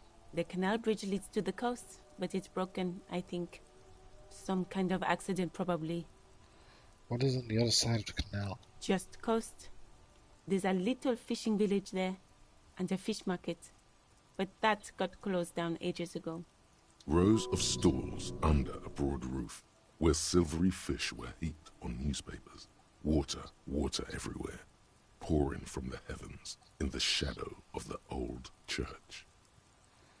What kind of fish market is this? Shake it off, you seem to be under some kind of cold spell. What kind of fish market is this? I don't know. The abandoned kind? It used to gather every spring, but there's nothing to do there now. Just drug addicts. What's in the west? It's just water. No, actually, I think they call it the Martinez Inlet. There are some islands in the bay, but they're hard to reach. Thanks, that's all for now. No problem. What is this fuck the police business? Excuse me? This street sign says fuck the police. Oh, well, I didn't write it there. I'm just sitting here. What about the other sign, pigs go home? Who are these pigs? It's alright, I didn't mean to start on you. Who are you exactly? Me? I am just a gardener. Cool, and what are you doing here? I'm working. Working on what? I have a greenhouse in the yard there. I've been trying to get some work done.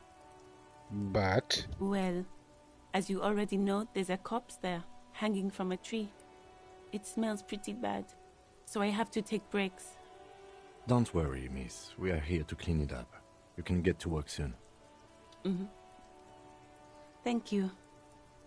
My head is about to explode from all the salts I've had to inhale. I have to run. Of course. I won't hold you back. She wipes her brow with a canary yellow glove.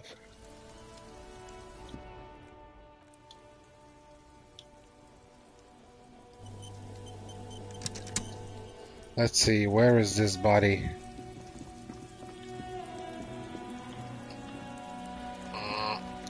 Can I take a look at this?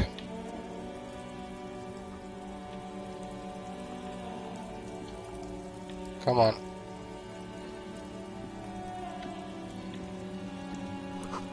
Closed for winter. Please use main entrance.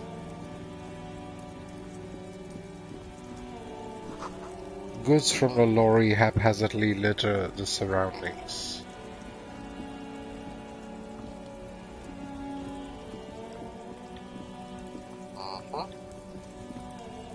What do we have here? Saffron Picker, welcome to Revachol. A glossy magazine, most able-bodied men. This issue hosts a top 10 list.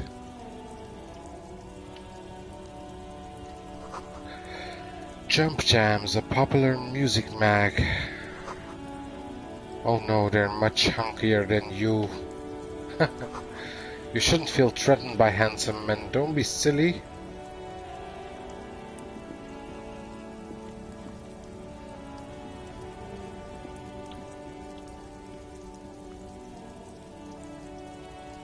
Can I talk to my companion here? Yes? Tell me about the case. What do you want to know? Literally anything about it. I can't remember a single thing. Maybe you can tell me what you do know to help me narrow it down a bit. The guy behind the counter thinks some union people hanged a man. Then you are not that far behind, actually. Do you want me to brief you? Brief? Yes, that sounds good. 3 days ago, the RCM Emergencies Desk received a report about a security guard who was found hanged in Martinez. An anonymous caller said there was a dead body behind the Whirling in Rags hostel cafeteria. The cadaver had been there for 4 days. No one had come to investigate. During that time, the victim had been stripped of his belongings. The caller did not identify him, but used the word lynching. There is an ongoing labor dispute between the local dock workers and the logistics company Wild Pines. I was told we should approach the death as part of this dispute. Wait, does the briefing say who the victim was? Why didn't we know anything about the caller? A security guard or worker of some sort, hired by Wild Pines. This was just hearsay from Martinez, of course. We need to find out the truth. Why didn't we know anything about the caller? They didn't identify themselves in any way. The tone was muffled using a device of some sort. The desk could identify neither the caller's age nor sex. Why hide themselves? There's a strong prejudice against involving the RCM in what's seen as union matters. The dock workers' union is the de facto police in Martinez. Now it appears they've started executing too. We cannot allow that. Of course, yes, I understand everything now. Let me just make this perfectly clear. Our job here is to find the killer. I still don't understand anything. The RCM is? That's us, the Revachol Citizens Militia. We're the police in this city. The RCM, or the Revachol Citizen Militia, is the police force you and him are part of. A self-organized peace corps of the occupied city of Revachol. The RCM operates within a legal twilight, yet its authority is rarely questioned. It's super useful to know this. Yeah. So now I know. I am RCM. Let me just make this perfectly clear. Our job here is to find the killer. That's right.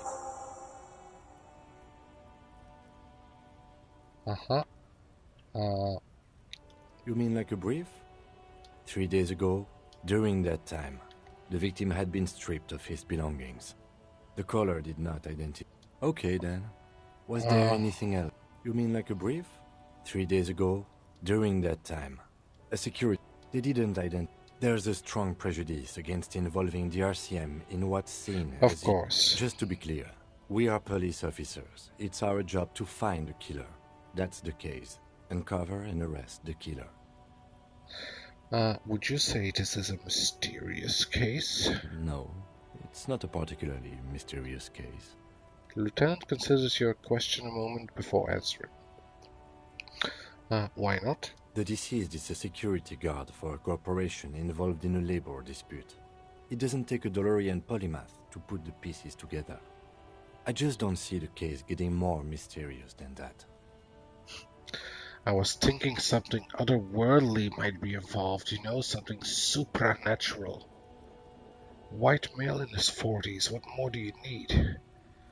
Personally, I think labor disputes are very mysterious.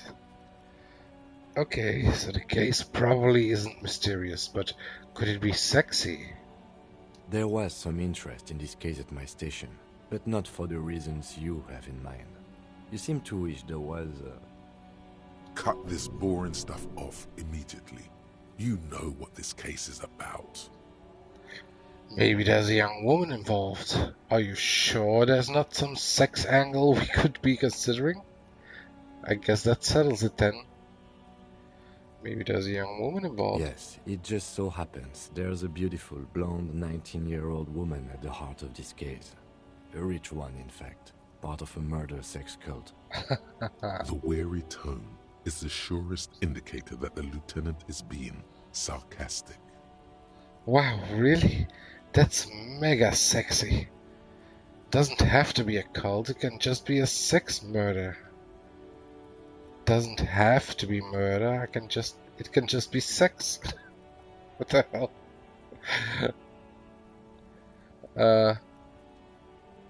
Doesn't have to be a cult, it can just be a sex murder.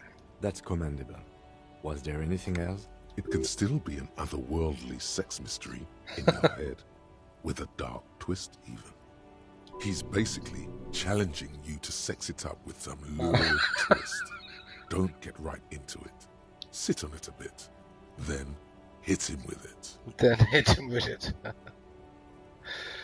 Oh man, if we're from different precincts, why are we on the same case? I'm afraid you and I are pawns in a pissing competition. What do you mean? You don't know? I assumed you were in on it. I don't remember being in on anything. That's good. You know what I'm in on? Retrograde amnesia. Better still than an imbecilic cop-off. Cop-off? It's just stupidity. We shouldn't waste any more time on it. If you want my take, ask me after we've inspected the victim.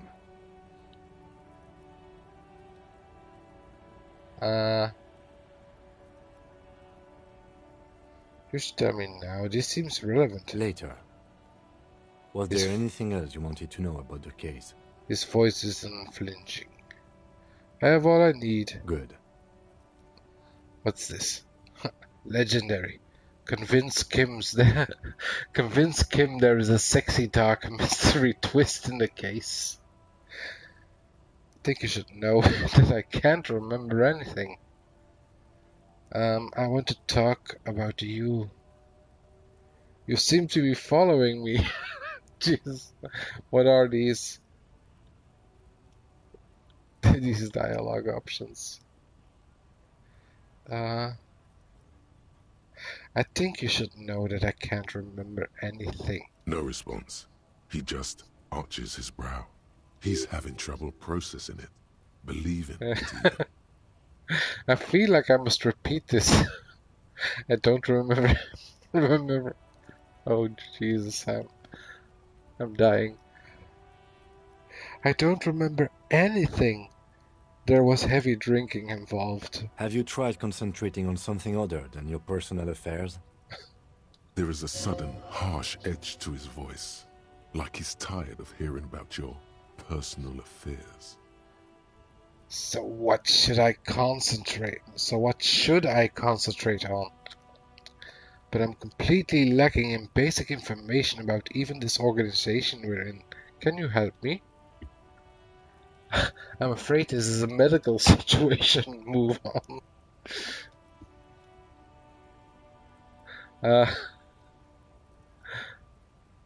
Yeah.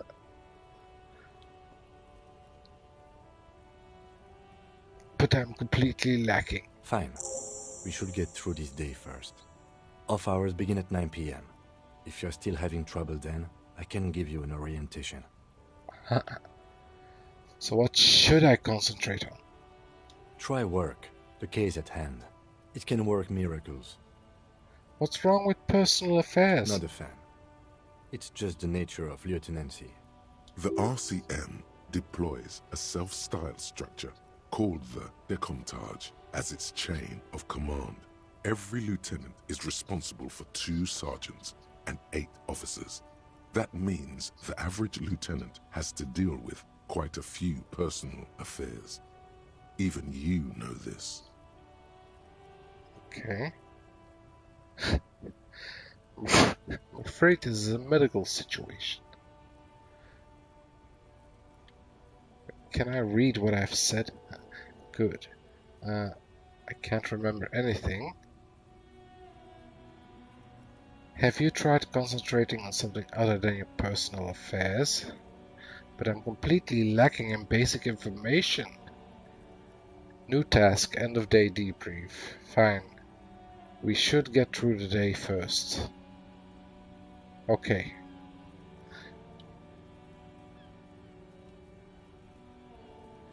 I'm afraid this is a medical situation. Really?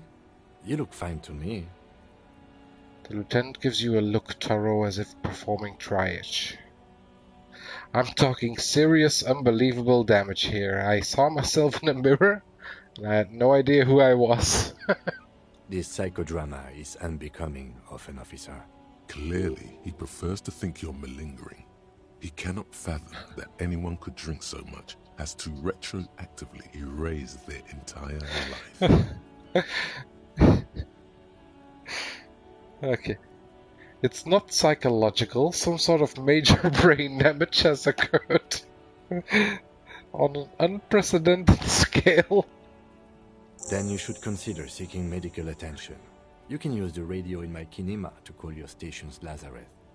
Was there anything else you wanted? Oh God, this is so great. Wait, let me leave and save. Oh my God. I guess I'll save over here.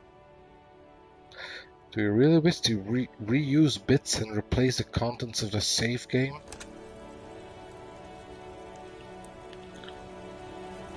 Oh God. This game has such a great sense of humor. Come on, I want to talk with you again. Yes? I want to talk about you. Me? Yes, you. I don't see how my life is pertinent to the investigation. We'll work better together if we have more to report. Come on, Lieutenant, open up a little. You're right. What's there to know about a lame binocular? That's a fair point. All right, for the good of the investigation, what do you want to know? You're wearing glasses. You don't look like other people around here. Tell me a secret about yourself. Do you ever talk with yourself? Yeah, do you ever talk with yourself? What do you mean? You know, when you're thinking, do you ever have conversations with, like, your brain? Oh man, I talked about that today with someone, like, how you have imaginary conversations with your friends in your head. I have no idea what you're talking about. Well, it would take a while to explain, but I'm shit-faced right now, so... The lieutenant's conceptualization skills must be rather rudimentary.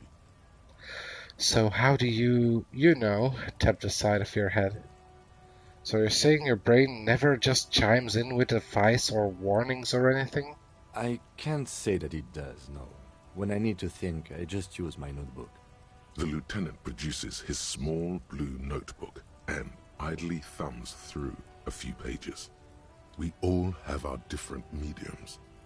His is written. You're super lucid, yet psychedelic. You don't need office supplies to connect to your nervous system. You're special. You don't look like other people around here. That's because I'm half Seolite, or quarter. My father's father was from Seoul. So was my grandmother, but from my mother's side. It's not an interesting topic. What is Seoul? It's a part of the world, officer. A geopolitical entity and a geographic division. I told you it wouldn't be interesting. Seoul is a protectionist, isolationist, pan-Isolari state west of the Insulindian Isola. Actually, it's quite interesting. Some would even say mysterious. Okay, I guess it's not interesting then. You're only making it sound uninteresting. I still want to know more about Seoul. You're barking at the wrong tree. I don't speak a word of Seolite. I've never met either one of my grandparents, and I've never been to Seoul. I'm a regular Revacholier. He seems almost proud of these things. A point of pride to him. Okay. You're wearing glasses. Let's be obvious. That's correct. That makes him a binoclard. Completely uncopped material, if you say so yourself. I didn't know they let binoclards become cops. I'm not gonna call him a Beano. Are they? They're mostly just cumbersome. You could use a good, normal pair yourself. Tell me a secret about yourself. No. The lieutenant narrows a single eyebrow. No.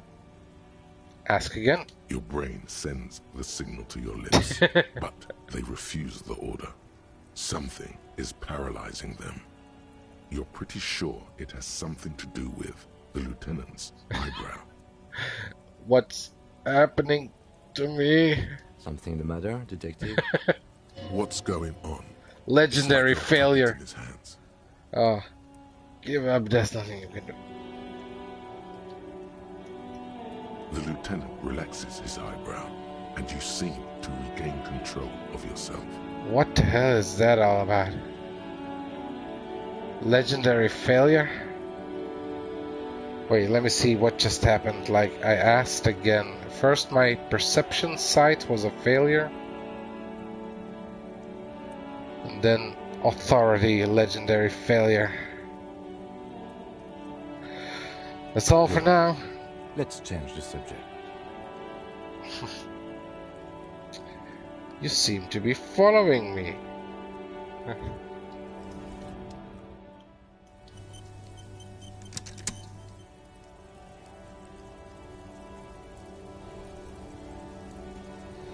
Man, I got quite a few experience points. Like, can I level up by now, or?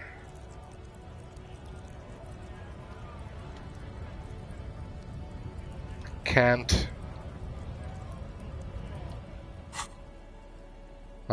What do we have here? Nothing.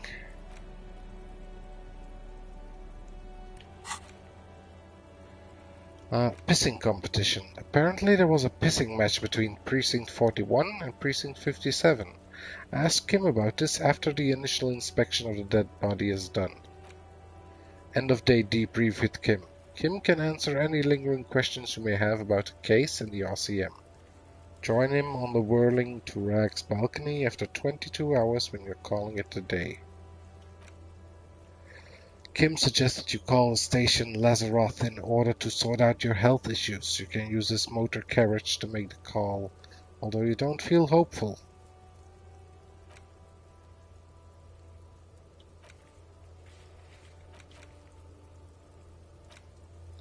Okay.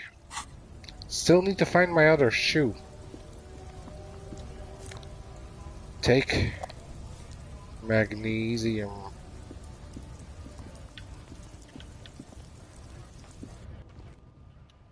Quick save. Let's see, there was a button to zoom out. This is R2.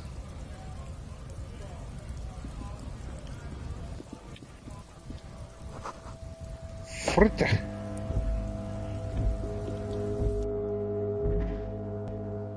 Yeah, this is where I could get a raincoat, right?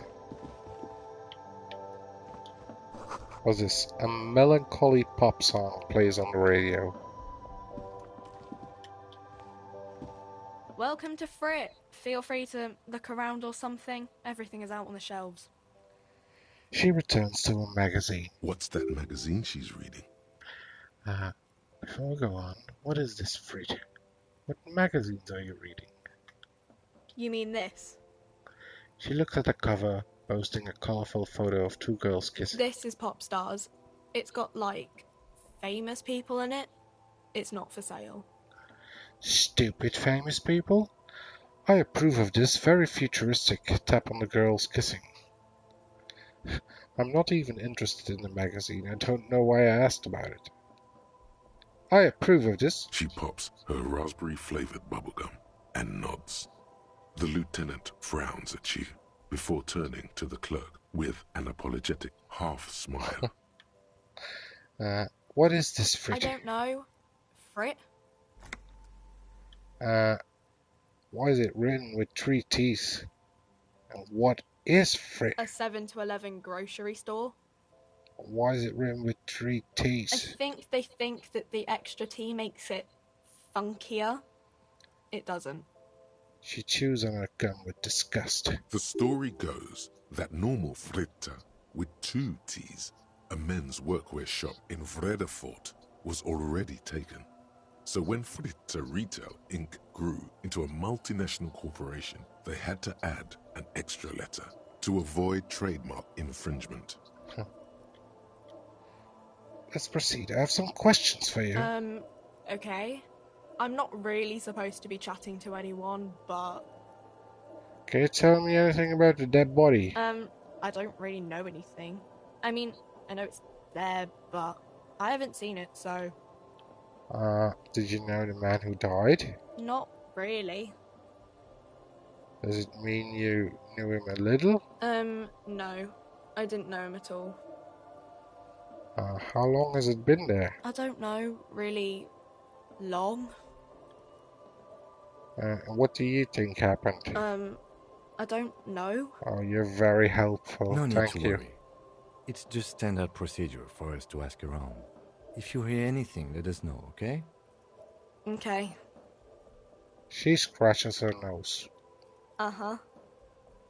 She brushes a strand of hair off her face and tries to return to her magazine. Do you have a raincoat for me? A small cabinet on the wall is filled with various medicine bottles, nasal sprays, and blister packs. They all bear the Saint Baptiste Pharmaceutics logo. Their logo is the bloodless rose, pure white, untouched by harm. Just ask me if you need anything from St. Baptiste. We don't stock prescription meds, but we do have Nosafed, Duramine, Magnesium, and Hypnogamma.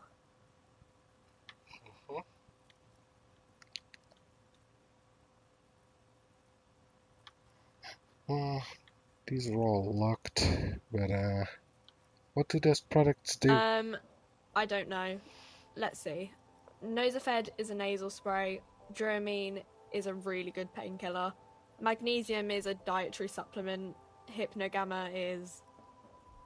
She stops. I don't really know what Hypnogamma is. I guess it makes you feel less shit. It's recommended to use after lots of partying, studying, or exercising. Can you be a little bit more specific? No. Sorry. I'm not like a doctor or anything. Nosafed heals +1 health. Duramine heals +3 health. Magnesium heals +1 morale. Hypnogamma heals +3 morale. I see. Thank you. Where's Saint Baptiste? St. Baptiste. You know, the pharmaceuticals company. St. Baptiste Pharmaceuticals. The one that sells meds out of St. Baptiste. That one. There. She is right. Saint Baptiste, the company, derives its name from Saint Baptiste, the city. Itself so named because that's what it is.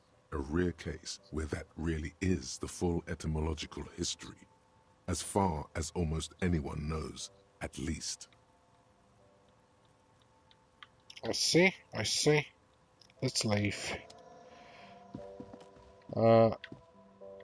What's this here? Yellow roses, dozens of them.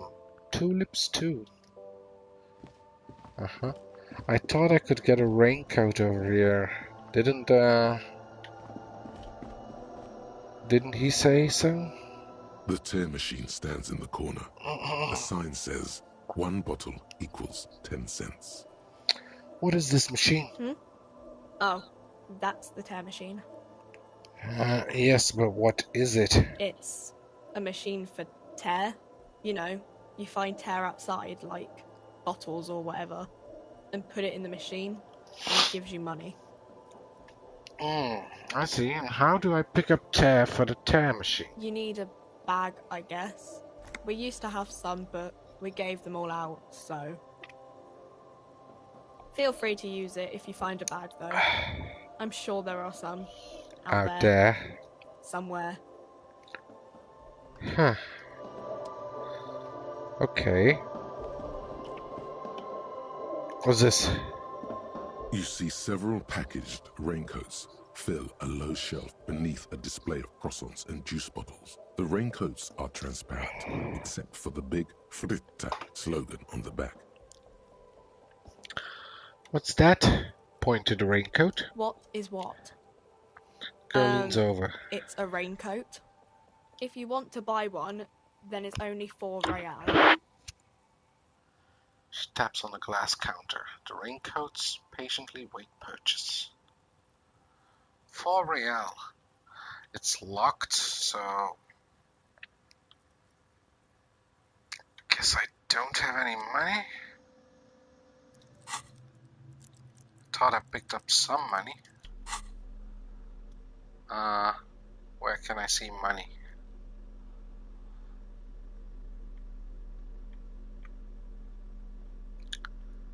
Did I give it to the guy? Like, come on.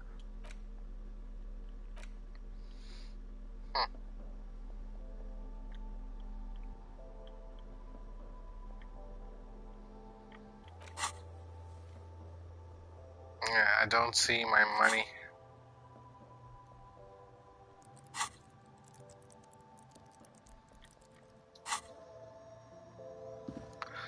Well, anyway, I can't buy it.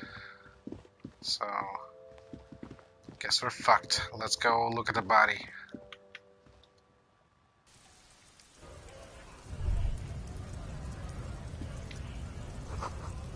Treatise, how idiomatic. Quick save.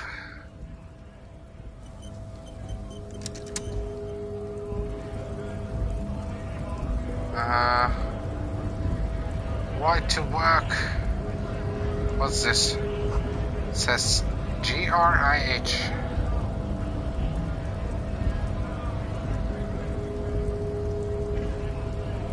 Scab? Call me Manana. Scab asks a man with jolly eyes tilting his head. You're hazy on the notion of a scab.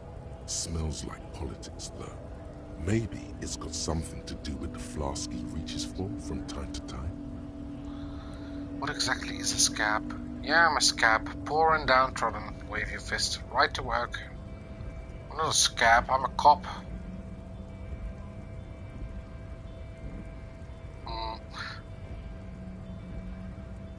What exactly is a scab? A kind of a worm, content with mere survival. They come, they want to do our job for shittier pay, screwing over both themselves and us. Everybody loses. Hold on, where did they all come from? Beats me. Somewhere in the ground, I think. You don't seem to like them much. Gotta be bloody stupid or freaking evil to scab. Or I guess, scared maybe. But scared of what? Of who? He looks at the mass, squinting his eyes as if trying to ascertain what they're scared of. Personally, I'd rather beg than scab. If the gentleman shouting on the street came begging, maybe they'd have gotten something. Not. Have you tried talking to them? Shake her head. It's better than begging. Come on. Nod. Have you tried talking to them? We've explained the matters, but they don't listen. This lot would be reasonable and go home if the big guy wasn't riling them up all the time.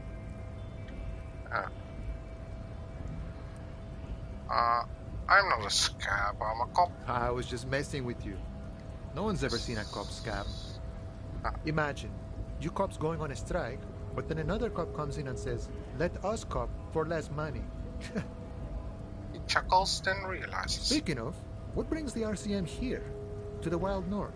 Come to see the strife? Need to know what's behind these gates I'm exploring. I'm a bit short on money right now. Can you give me some of it? What's the strike about anyway? I'm investigating a murder. Murder, huh? That sounds like a lot of hard work. You'd never see me investigating a murder. It's actually very fun and easy. You're right, it's almost impossible. I'm 91% sure I'll never get it solved. Whisper, I have no idea what I'm doing. Maybe you want to help me solve it by telling me who did it.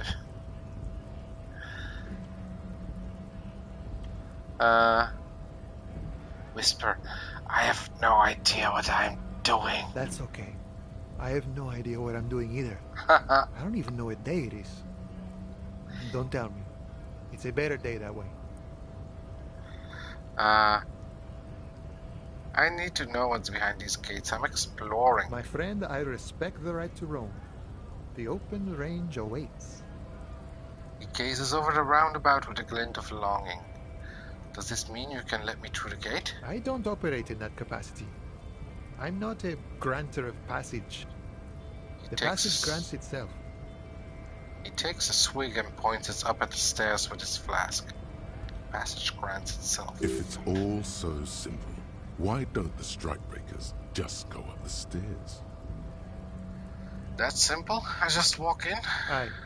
Walk right past Measurehead and go in. Past Measurehead? Yeah, the 2.5 meter tall Semini supremacist there. Walk right past him. Right. Then press the button to unlock the door. Uh-huh. Then go past him again.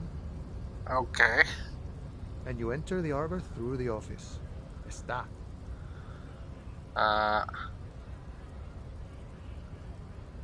So you're saying it's actually quite difficult? Don't worry, I'm sure it's not completely impossible. For example, you could best Measurehead in a physical confrontation. Or you could convert to a Semini supremacist worldview. Or, maybe it actually is completely impossible. Has anyone here ever bested him in a physical confrontation? Not yet, no. He's incredibly strong. Nothing a couple of solid hooks from Dexter and Sinister won't fix. Has any of the scabs tried converting to his worldview?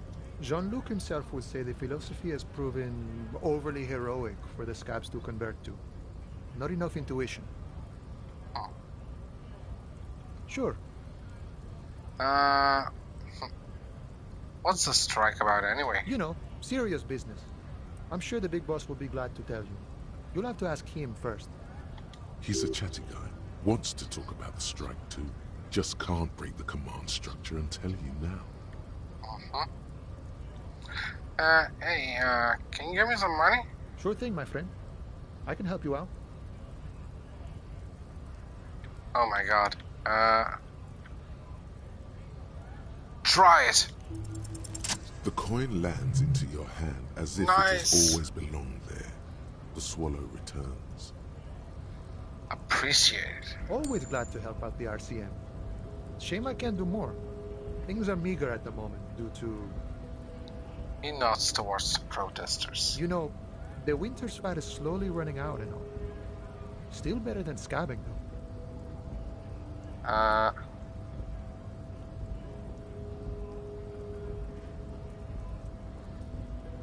You know, the winter's fat slowly running out and all. Still better than scabbing, though.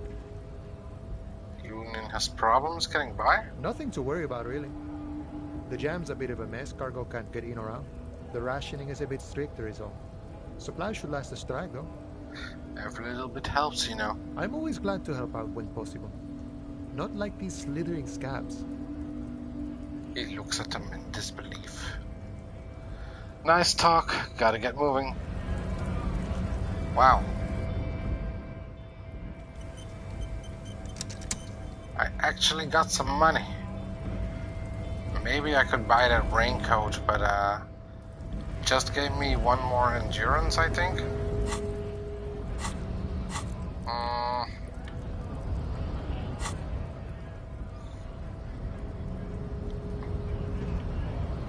But what does endurance do? Is this? Oh, it's over here. Take the blows, don't let the world kill you. At high levels, endurance enables you to take a few knocks to the head, enjoy a greater quantity of drugs, and shake off a few cardiac arrests. It makes you a powerful man who looks down on the weaklings who can't keep up. However, cops with low endurance are likely to struggle. The body is frail already, and the flesh of a cop will often be tested. And if it doesn't pass, it dies. Well, I think I can do without.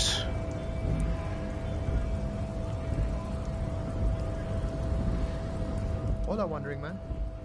How can Hola, hola. Quick save.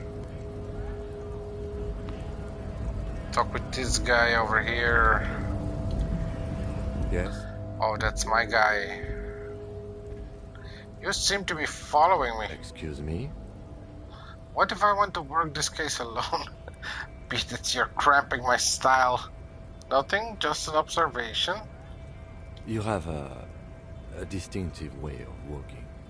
If I were to walk in front of you, we would surely collide. What do you mean distinctive? I hope you don't take this the wrong way. It's just a collegiate observation. In the 57th, we call it the Jamrock Shuffle. Officers from Jamrock's 41st Precinct tend to move a bit erratically. How's that? They say it's a scene-clearing technique developed by one of your lieutenants for gathering evidence. It's erratic, yet thorough. Prioritizes containers. You're kidding me. Why containers? Okay then. That's racist. I don't prioritize containers. Why containers? I don't know. Containers contain, I guess. I'm making assumptions. We should move on. Uh-huh. Tell me about the case again, man. What do you want to know? Nothing actually. Good. Bye-bye. So... is this a container? A notice. In case of strike, press button behind guard.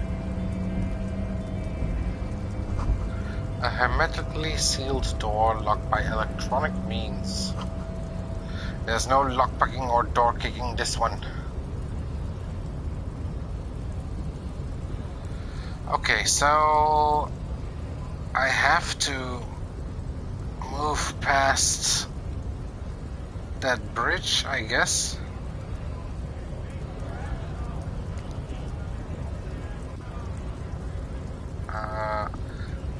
Let's take a look at the rest of the area. The Great River Troll Industrial Harbor.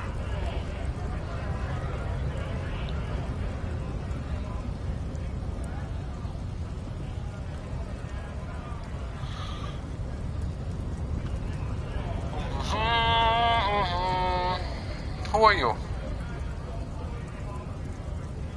Bastards! We have a right to work!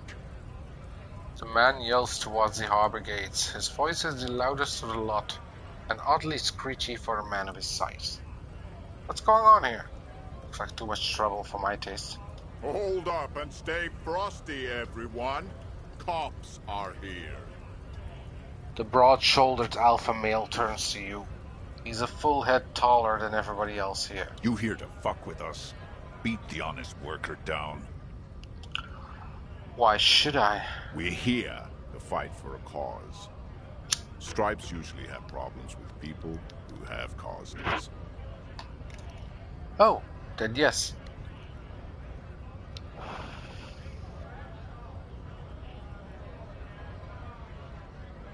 Okay, then I'm thinking no. Good.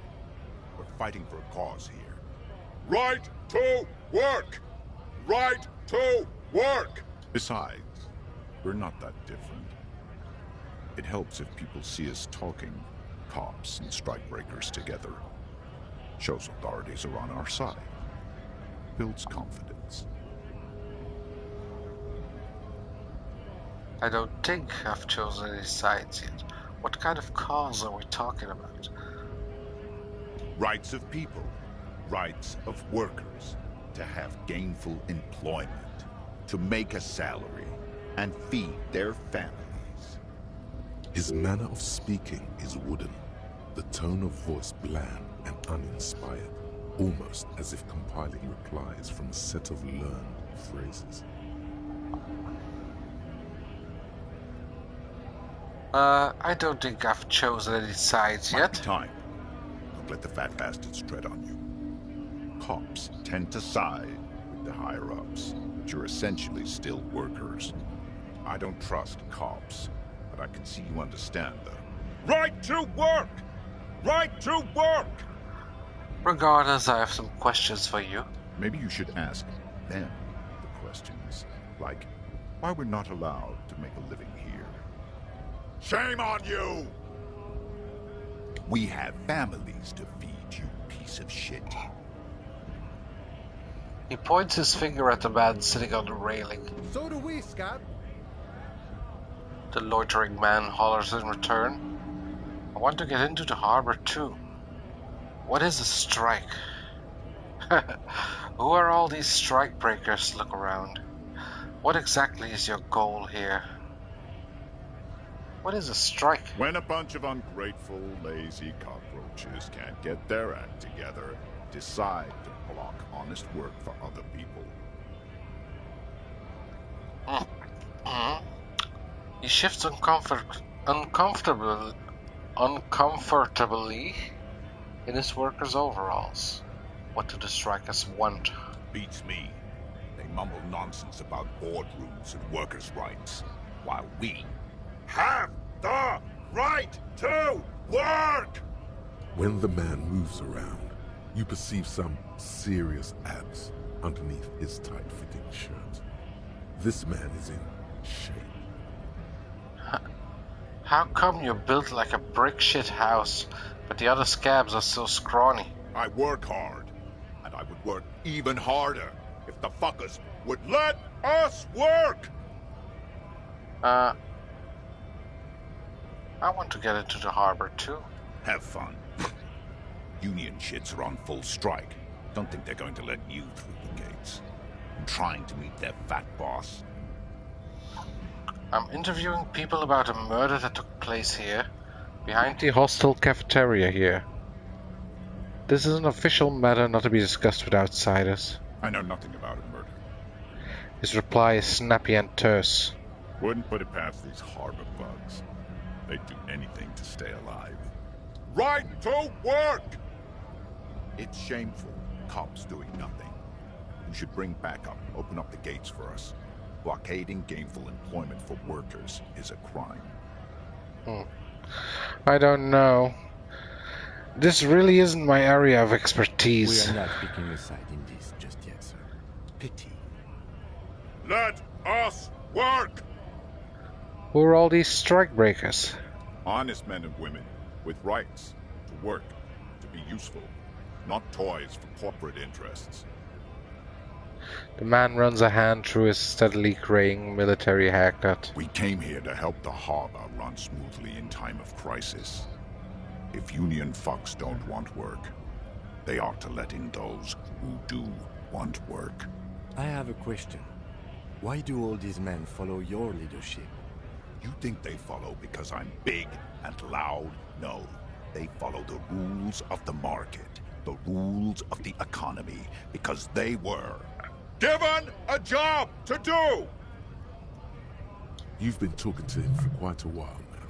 Something is off with this guy. Ask him where he's from. Okay, I gotta ask you, where exactly are you from? What's it to you? Deep-set suspicion drips from every syllable. Curiosity, going to figure out this strike mess. Routine, part of the investigation. I thought you looked real familiar for a second there. Routine. Am I a suspect? Done no crimes. I only fight for the rights of people. Makes sense. Already got that. I'm interested in your background. We're all workers, right? Workers stick together. Came from the eminent domain, in Jamrock. Backgrounds in odd jobs, heavy lifting, cargo hauling, bouncer work. I know the drill. A bouncer? Where? I frequent a lot of bars. Maybe it's one I know. Sweet, I know bars. Been thrown out of several. Maybe that's why you seem familiar. I don't really drink, but work has taken me to some. Which one was it? A bouncer where? I frequent a lot of bars. Worked at Territorial. Ring a bell? Not right now, but I might have been there. Don't really remember things well. Uh-huh. It was a long time ago. The man is quickly losing interest in talking with you. What exactly is your goal here? We were promised work. We'd be in there, working, if the bastards hadn't shut the gates. And you're unable to breach the entrance? Main gate's locked. Would take heavy ordnance to bust it open, and try to get in through the secretary's office. Door's locked. The guards blocking the way to the access panel. And I don't mean the scrawny mess punk either. I mean head measurer. Or whatever he is. Wait, head measurer? If you consider storming in, like all of you, why don't you just talk to them? Head measurer? Huge Seminese guy standing up there on the overhead passage. Won't let anyone by. The access panel is right behind it. How bad could one guy be? You seem capable. Bad. Standing on a narrow bridge, he's got a strategically advantageous position. And he's trained. Yeah, this guy knows a lot of stuff. I don't know how the Union has a trained killer up there. But that one's no joke. And my men are tired and hungry. They're workers, not fighters. Have you considered storming in, like all of you? Why don't you go arrest them instead? I'm sure they've done plenty of criminal shit. They have that look. It would be better for the neighborhood if you went home, at least for now, if you can't get in anyway. No! They will give up eventually. Or get drunk. Leave the button unguarded. Then we charge. The man rubs his jaw. A perfect, lightly bearded square wedge. Okay. I'm just going to leave now. Man. Quick save.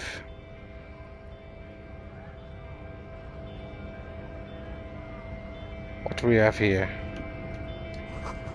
The lorries probably stored fuel here. Now they store booze.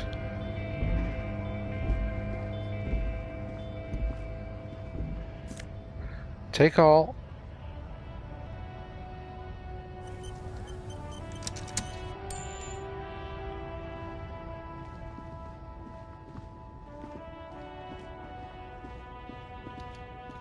A foreign car.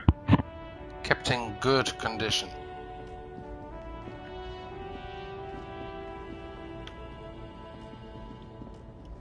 What do we have over here? An old monument stands in the middle of the traffic island, pointing toward the sea. It looks as if it's been reassembled piece by piece, secured and mounted in the air with the aid of numerous ropes and rods. Who is this? A silver plaque on the statue's pedestal reads, "I am Philip III, the Squanderer, the greatest of the Philippian kings of Revachol, son of Philip II, the opulent, father of Philip IV, the insane." Let's try it. Even by the standards of the Philippian kings, old sumptuous Philip was known for his profligacy. What way? Well, he blew through the whole national treasury, starting the decline of one of the penultimate century's greatest superpowers, the suzerain of Revachol. His own maladministration foreshadowed the fall of the monarchy during the anti-centennial revolution, an end to his family line and the monarchy on the Insulindian Isola. How did he manage to blow through the entire national treasury? Stories have it that he had his bedroom converted into a treasure chamber, where he stored unfathomable wealth. Krugerrands, bars of gold, ornate weaponry, armor, and various chalices. He called it the Sol Auron. It was obscene. There were whispers he slept on a huge pile of gold-dipped feathers, like some obese dragon, instead of a bed, like a normal person. I would like to sleep on gold, hustler style. The king is a king and he can do anything. Wait, really? There's no way that's true. A deplorable farce. No wonder everything went to shit.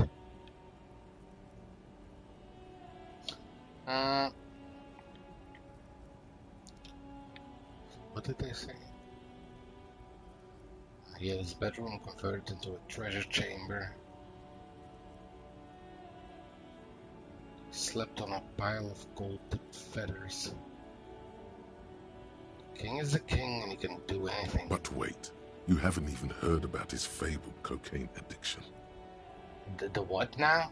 You see, old Philippe wasn't just good at squandering the national treasury on gold and ceremonial weaponry.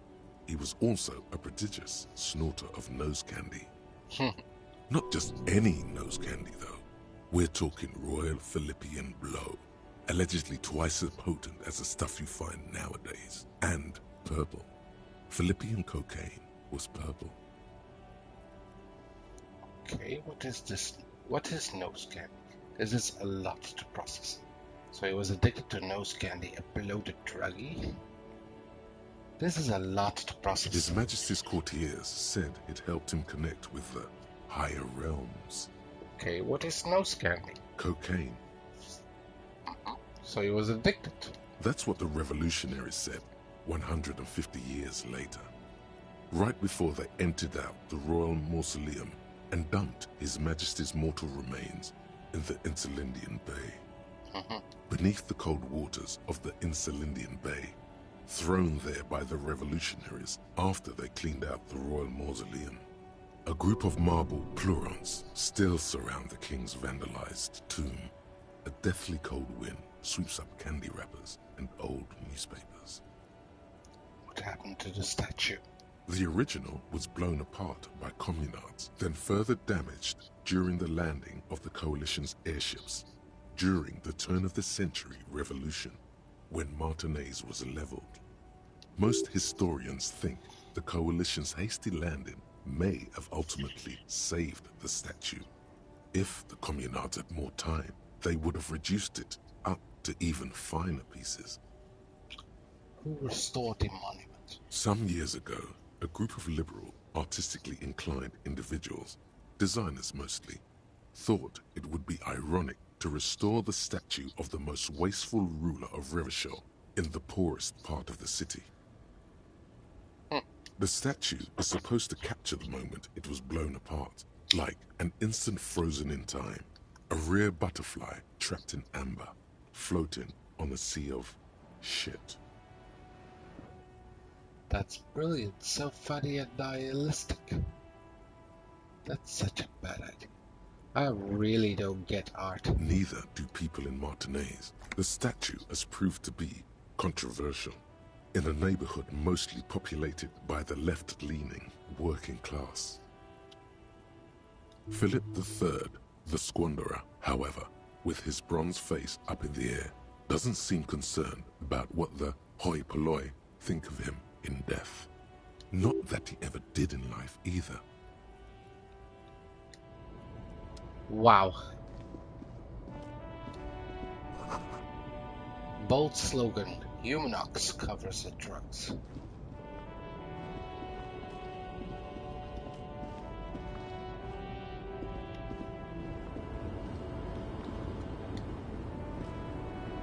The small, wrinkled woman does not greet you. She nods along to something on her radio. A photograph is clutched in her hands, and there is a warm smile on her face.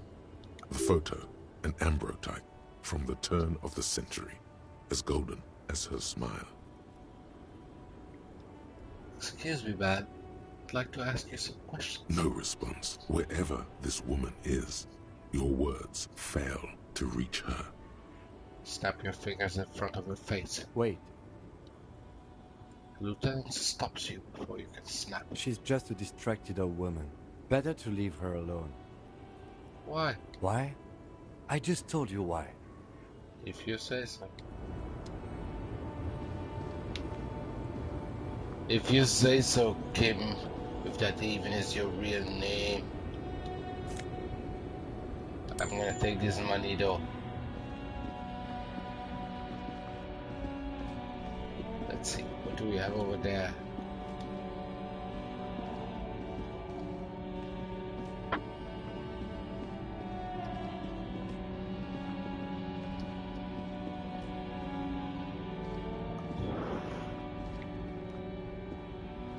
Wow, that is quite a way.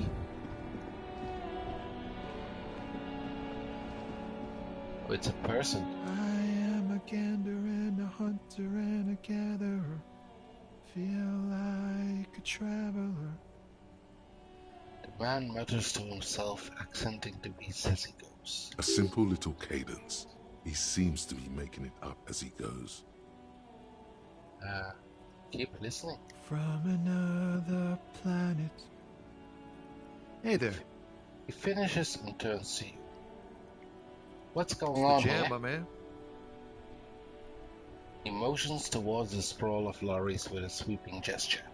What's a jam? It's a traffic jam for the ages. Harbor gates up the street are shut tight. No explanation given. Workers on strike, scabs agitating, an all-around clusterfuck. Meanwhile, we're all stuck here in long-haul limbo for days upon days upon days. Upon days. He glances south, down the road. Limbo, huh? So that's where I am. Yeah, exactly. It's official. He too agrees. This is the antechamber of the afterlife. So how long have you been here? Feels like forever. Like I was born on this here roundabout and this was all I ever knew. Just me and the metal and the tires, the oil and the fumes of mazout. Mazout. Extravagantly phrased, but I can roll with it. I don't quite understand what you just said. Could you say it again, only a little less plodding? Yeah, imagine. It's been a whole week already. He snickers. So tell me, what do you need? Can I spare some change for working stiff? Tell me more about this strike. It's like, whatever's going on over at the docks. Workers got a blockade set up, making demands, no way in or out. What's the union demanding? Some pretty wild stuff, I hear. Like a giant new power crane in half the company? I forget what exactly. Good on them, I guess. I've heard talk there's a company rep in town, too. Like a strike negotiator type. They'd know what's up. Precise demands and so on. Ah, yes, from the Wild Pines. We'll meet her soon enough, I'm sure. What do you think the company wants? They want to keep that money flowing in, my man. Ka-ching. He doesn't blame them, but he's not on their side. That's for sure. Anything else I should know? Anything else? Yeah, this ain't really my area of expertise. I just do my job and get paid. I have things to do and places to be. All of us do. All who? Us lorry drivers. Camionneurs. You still hang around here waiting for this mess to end. Most have scurried off somewhere to get drunk or high. Or laid. Not that I blame them, really. Not you? Not my thing. Chasing transient pleasures is a drag these days. I prefer the examined life now. Thinking, reflecting, observing. He glances down the road toward the horizon, a glint of something in his eyes. What's better than chasing transient pleasures? The more transient, the better. When one's ended, you can get onto the next one. Know anything about the dead man? The one hanging behind the hostel here? He ain't one of us drivers. I know that. All accounted for. Otherwise, I haven't really asked about that.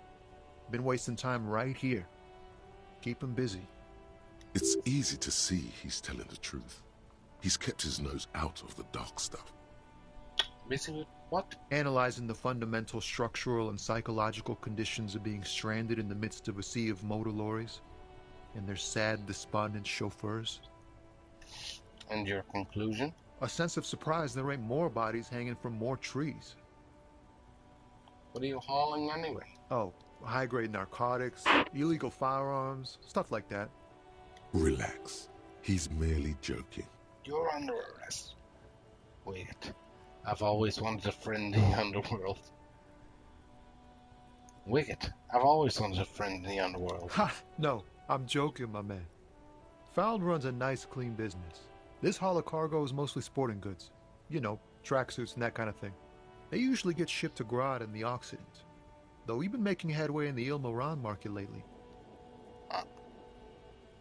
Could I get one of those fallen tracksuits you're hauling? We're pals and all, but I can't just freely hand out the merchandise. The bosses won't be happy. Yeah, sure. That's your machine? This rockin' beauty. Sure is. Like a rash you can't get rid of. You interested in heavy-duty cargo machinery? A motor lorry, also called a camion, on Caillou and neighboring islands.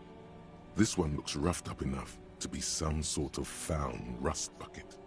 Maybe the A6. That's a found A6 you got there? Good eye, my man. Yup, she's an old one, but reliable. Me and her spent a long time together. Mm-hmm. So nothing illegal then? Not unless they've illegalized sports equipment while I was on the road. Right. The man taps his fingers rhythmically against his arm. Spare some change? Huh? Oh. No, I ain't got any money. They don't want to pay for unfinished work. They who? The bosses, man. Makes sense. First work, then pay. Don't know who these bosses think they are, but that sounds like a good arrangement for them. So you're broke, got it. What else did I have to ask here? Sounds like a good arrangement for them. Yeah, it sure ain't good for me. Or you. I'd spare a coin or two for a city cop down in his luck. If I had, say, 4 myself. I'm good for now. Don't be a stranger. He gives a salute with 2 fingers.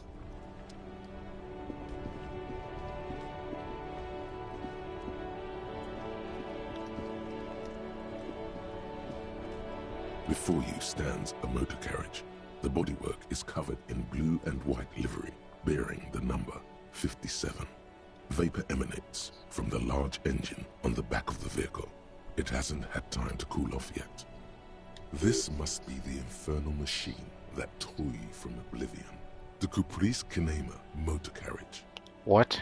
In the cabin, you are welcomed by a set of steering levers, a radio microphone on a hook, a pull-out toolbox under the seat, and the soft glow of the fuel preheater gauge.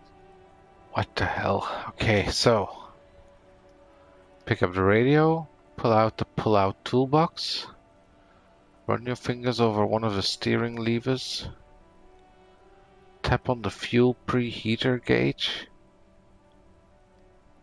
Let's see, take the toolbox. A metallic drawer slides out from under the seat and clicks into place. The tools inside are neatly organized. Take what you need, officer. It's going to be a long case. I'm not protective of my tools, like some men are. Oh, so this is your car. He's clearly a little protective of his tools. But what can you do? Work is work. Let's see, take the hand-cranked flashlight, take the rubber-handled chain cutters, take the pry bar. Let's see, we'll need the cutters. The handles are long and sleek. Snap, snap, go the cutters in your hand. Can I take everything? It's robust, weatherproof, and well-made. Police issue, blue. Lets you see things in the dark you would otherwise miss. Take the red-tip pry bar. The pry bar feels nice and cold in your hand. Heavier than you'd think. Cold and heavy, like truth. You feel like you're reunited with truth once more. Useful for opening all sorts of doors and lids. The pull-out toolbox slides back into its nest. Preheater gauge casts a warm glow on the steering levers. Let's see, let me save. Quick save.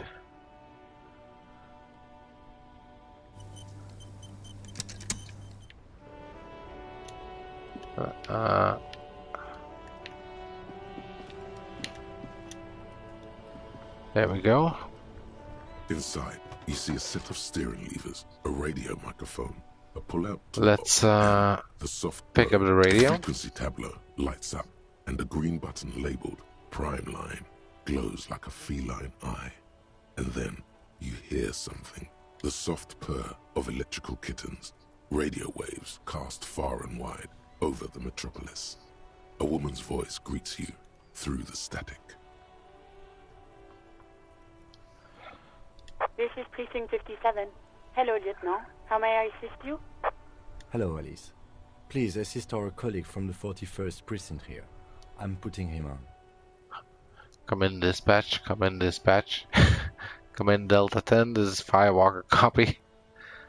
Hi, Alice. This is the officer for 41st Precinct speaking. Nice to meet you. This is Officer Alice Demetri, Precinct 57. How may I assist you?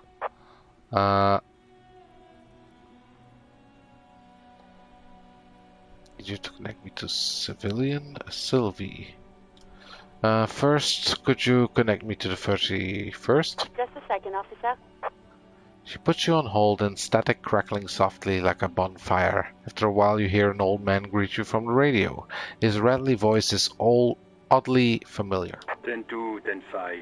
This is 41st. Come in. Over. The man uses relay code. You've got this. You're a cop, and cops know relay code. 10-4, Station 41. I've got an urgent business, over. 10-4, message received. 10-5, relay message. What's your status? Over. Just reporting in, over. 10-18, state your message, sir. Need to report my badge missing. I'm in dire need of financial assistance. Personal details I'd like to discuss. Okay, so I need financial assistance, over. 10-4, I hear you. I don't have the authority to grant your request, but... Is it him? What does he want? He says he needs money. Don't give that asshole anything. He's just gonna drink it all. All right. That's a negative on the additional funds, sir. Over. It is paramount to the investigation that you grant me more money. Please, I'm begging you here. I don't even have a place to sleep tonight. Okay, I heard you. No funds. It's paramount to the investigation. He says it's important to the case. He isn't getting a red cent. You can tell him that. Request denied, sir. Nothing is working. I don't even have a place to sleep tonight. He says he's in trouble. Doesn't have a place to sleep. Well, I guess he'd better crack the case before sundown then. Vigmar said... Yes. I don't want to be here anymore. I want to go home. Please come and get me. Okay, I heard you. No offense. Anything else, sir? Over. My badge is missing. 10-9. Over. Basically, it's gone. 10-4, message received. This is a very serious situation. I need to 10-22 the captain. Over. 10-22, the captain. This sounds bad. Bad and scary. Like being called to the headmaster's office in school. Any other good news? He's saying he lost his badge. He what? He lost his badge? Who lost his badge? Dick fucking Mullen. Who do you think? It's Officer Dick Mullen from the bestseller Dick Mullen and the Lost Identity. It says fighting of laughter. Dick Mullen is not your name. It's the name of a fictional detective who would not lose his badge. Defend yourself. Immediately. They're laughing at you. Come on, operator. Tell them to stop. This is serious. Haha, officer has lost his badge. Haha, like I'm the first cop to ever misplace his badge. Can't we just move on? I want to get it reported and be done with it. Let's see.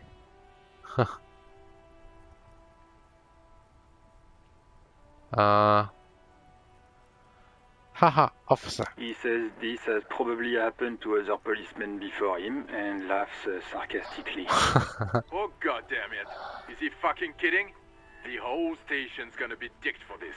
Satellite Officer Vikmar is wondering if you might be joking and adds that this tarnishes the reputation of the entire station. Over. Mullen dicked us.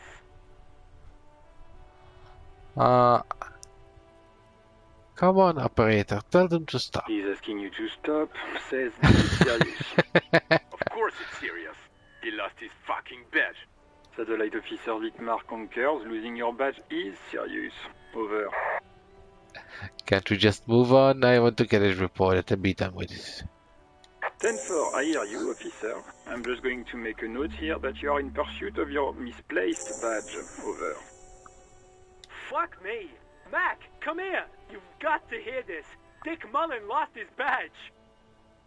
What's going on? Super Cop here lost his badge. He lost his what now? His badge.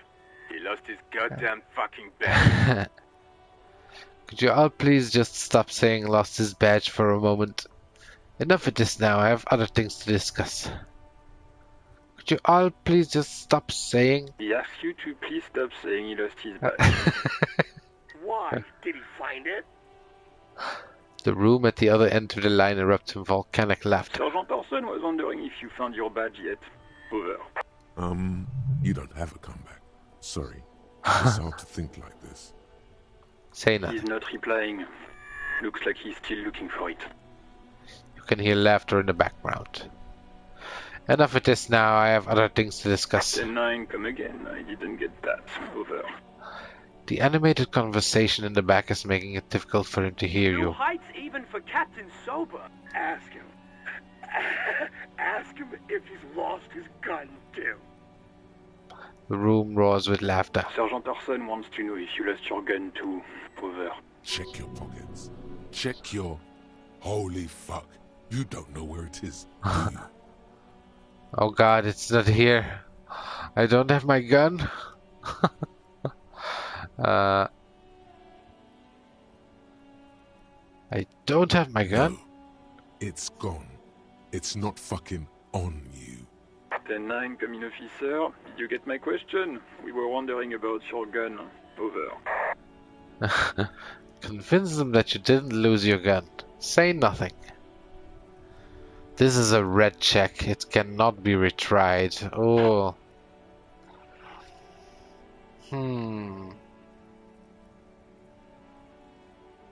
Are we gonna take a risk?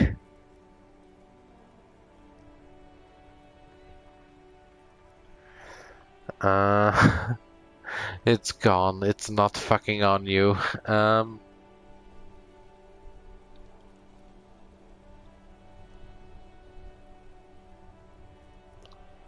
Let's take the risk. Lying over the phone, it's easy. Oh. Just say it like it's the truth, and then it becomes it. No, of course I didn't lose my gun. He says he didn't. Thank God for that. That would have been a nightmare. I don't even want to imagine the poor prick who has to relay that kind of news to the captain. Losing his badge is bad enough. Tell him to find it, and fast. We can't have some gangbanger running around with it. We're all glad to hear you've not lost your gun, officer. You need further assistance? Over. Listen, I've actually lost my gun too. This might sound odd, but there's personal details I'd like to discuss. Yeah, personal details? Okay, 10-4, sir. I hear you. Relay your question. Over. Wait. Before you say anything stupid, think it through. What's there to think about? You're going to be looking at a straitjacket if you tell everyone you lost your memory. Be smart about this. Ask if he's there alone. 10-4, sir. I'm not hearing your question. Hold on. Are you alone in the room? I need some confidential information about myself. I wanted to know if you got my badge's description right in your report. Could you read it to me? Name, rank, date, and birth. I'm looking for my address. I don't know where I live. Please refer to me with my full name in the future. Any news about my family? Have I ever told you about my life before the RCM? Ho ho ho. Are you alone? That's a negative, sir. I got 10-12 visitors present here. Over.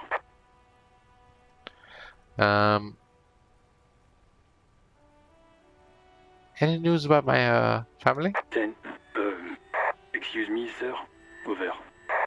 I just thought you might have heard of them. No, sir, I haven't.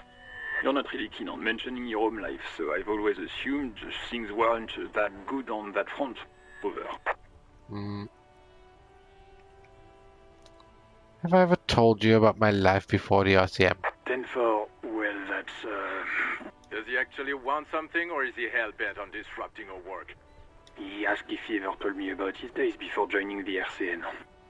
For God's sake, cut this shit out! Tell him to stop wasting time and be a goddamn policeman for a change. Sir, Satellite Officer Vikmar says... I heard him. So, was there anything else?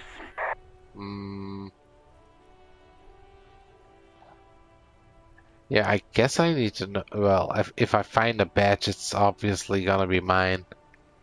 But yeah, let's ask him. What? What is it? He's still on the line? He wants to verify the information on his badge. But of course, it says Dick Mullen, High General of the Revacholian Cavalry Force. Tell him to stop wasting time. What do you need, sir? Over. Looking for my address? 10-4. Your address? Hold up, Jules. He doesn't fucking know where he lives. Did I hear that right? Seems like it, sir. No, fuck him. Don't tell him anything. Understand? He's been hellbound for the gutter. Let him have it. Sorry, sir. Anything more I can do for you? Over.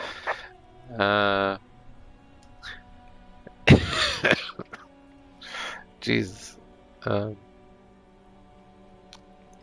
Yeah, please refer to me. Nah, I'm not gonna say it. Understood, sir. Listen, I'm not gonna say it. I got lucky with that lie, so let's go. Roger that. 10-10. Over and out. The static ends with a loud click, then everything is silent in the cabin. The white suede feels luxurious under the touch, and the metal clutch handle so very familiar in your palm. Tap on the fuel preheater gauge. As you tap on the gauge, the indicator pin jerks as if startled. It's in the large orange sector, indicating the engine is warm. Next to the gauge is a red switch labeled heat.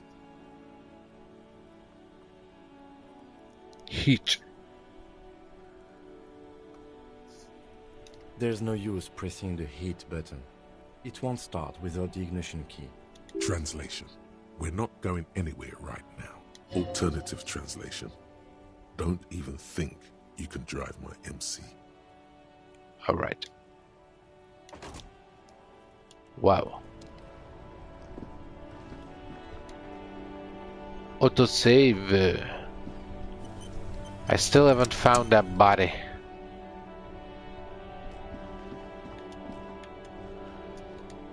Hello again, officer. Oh, it's you. How? Oh, alright, I think that will do it for today. I'm just gonna save over here.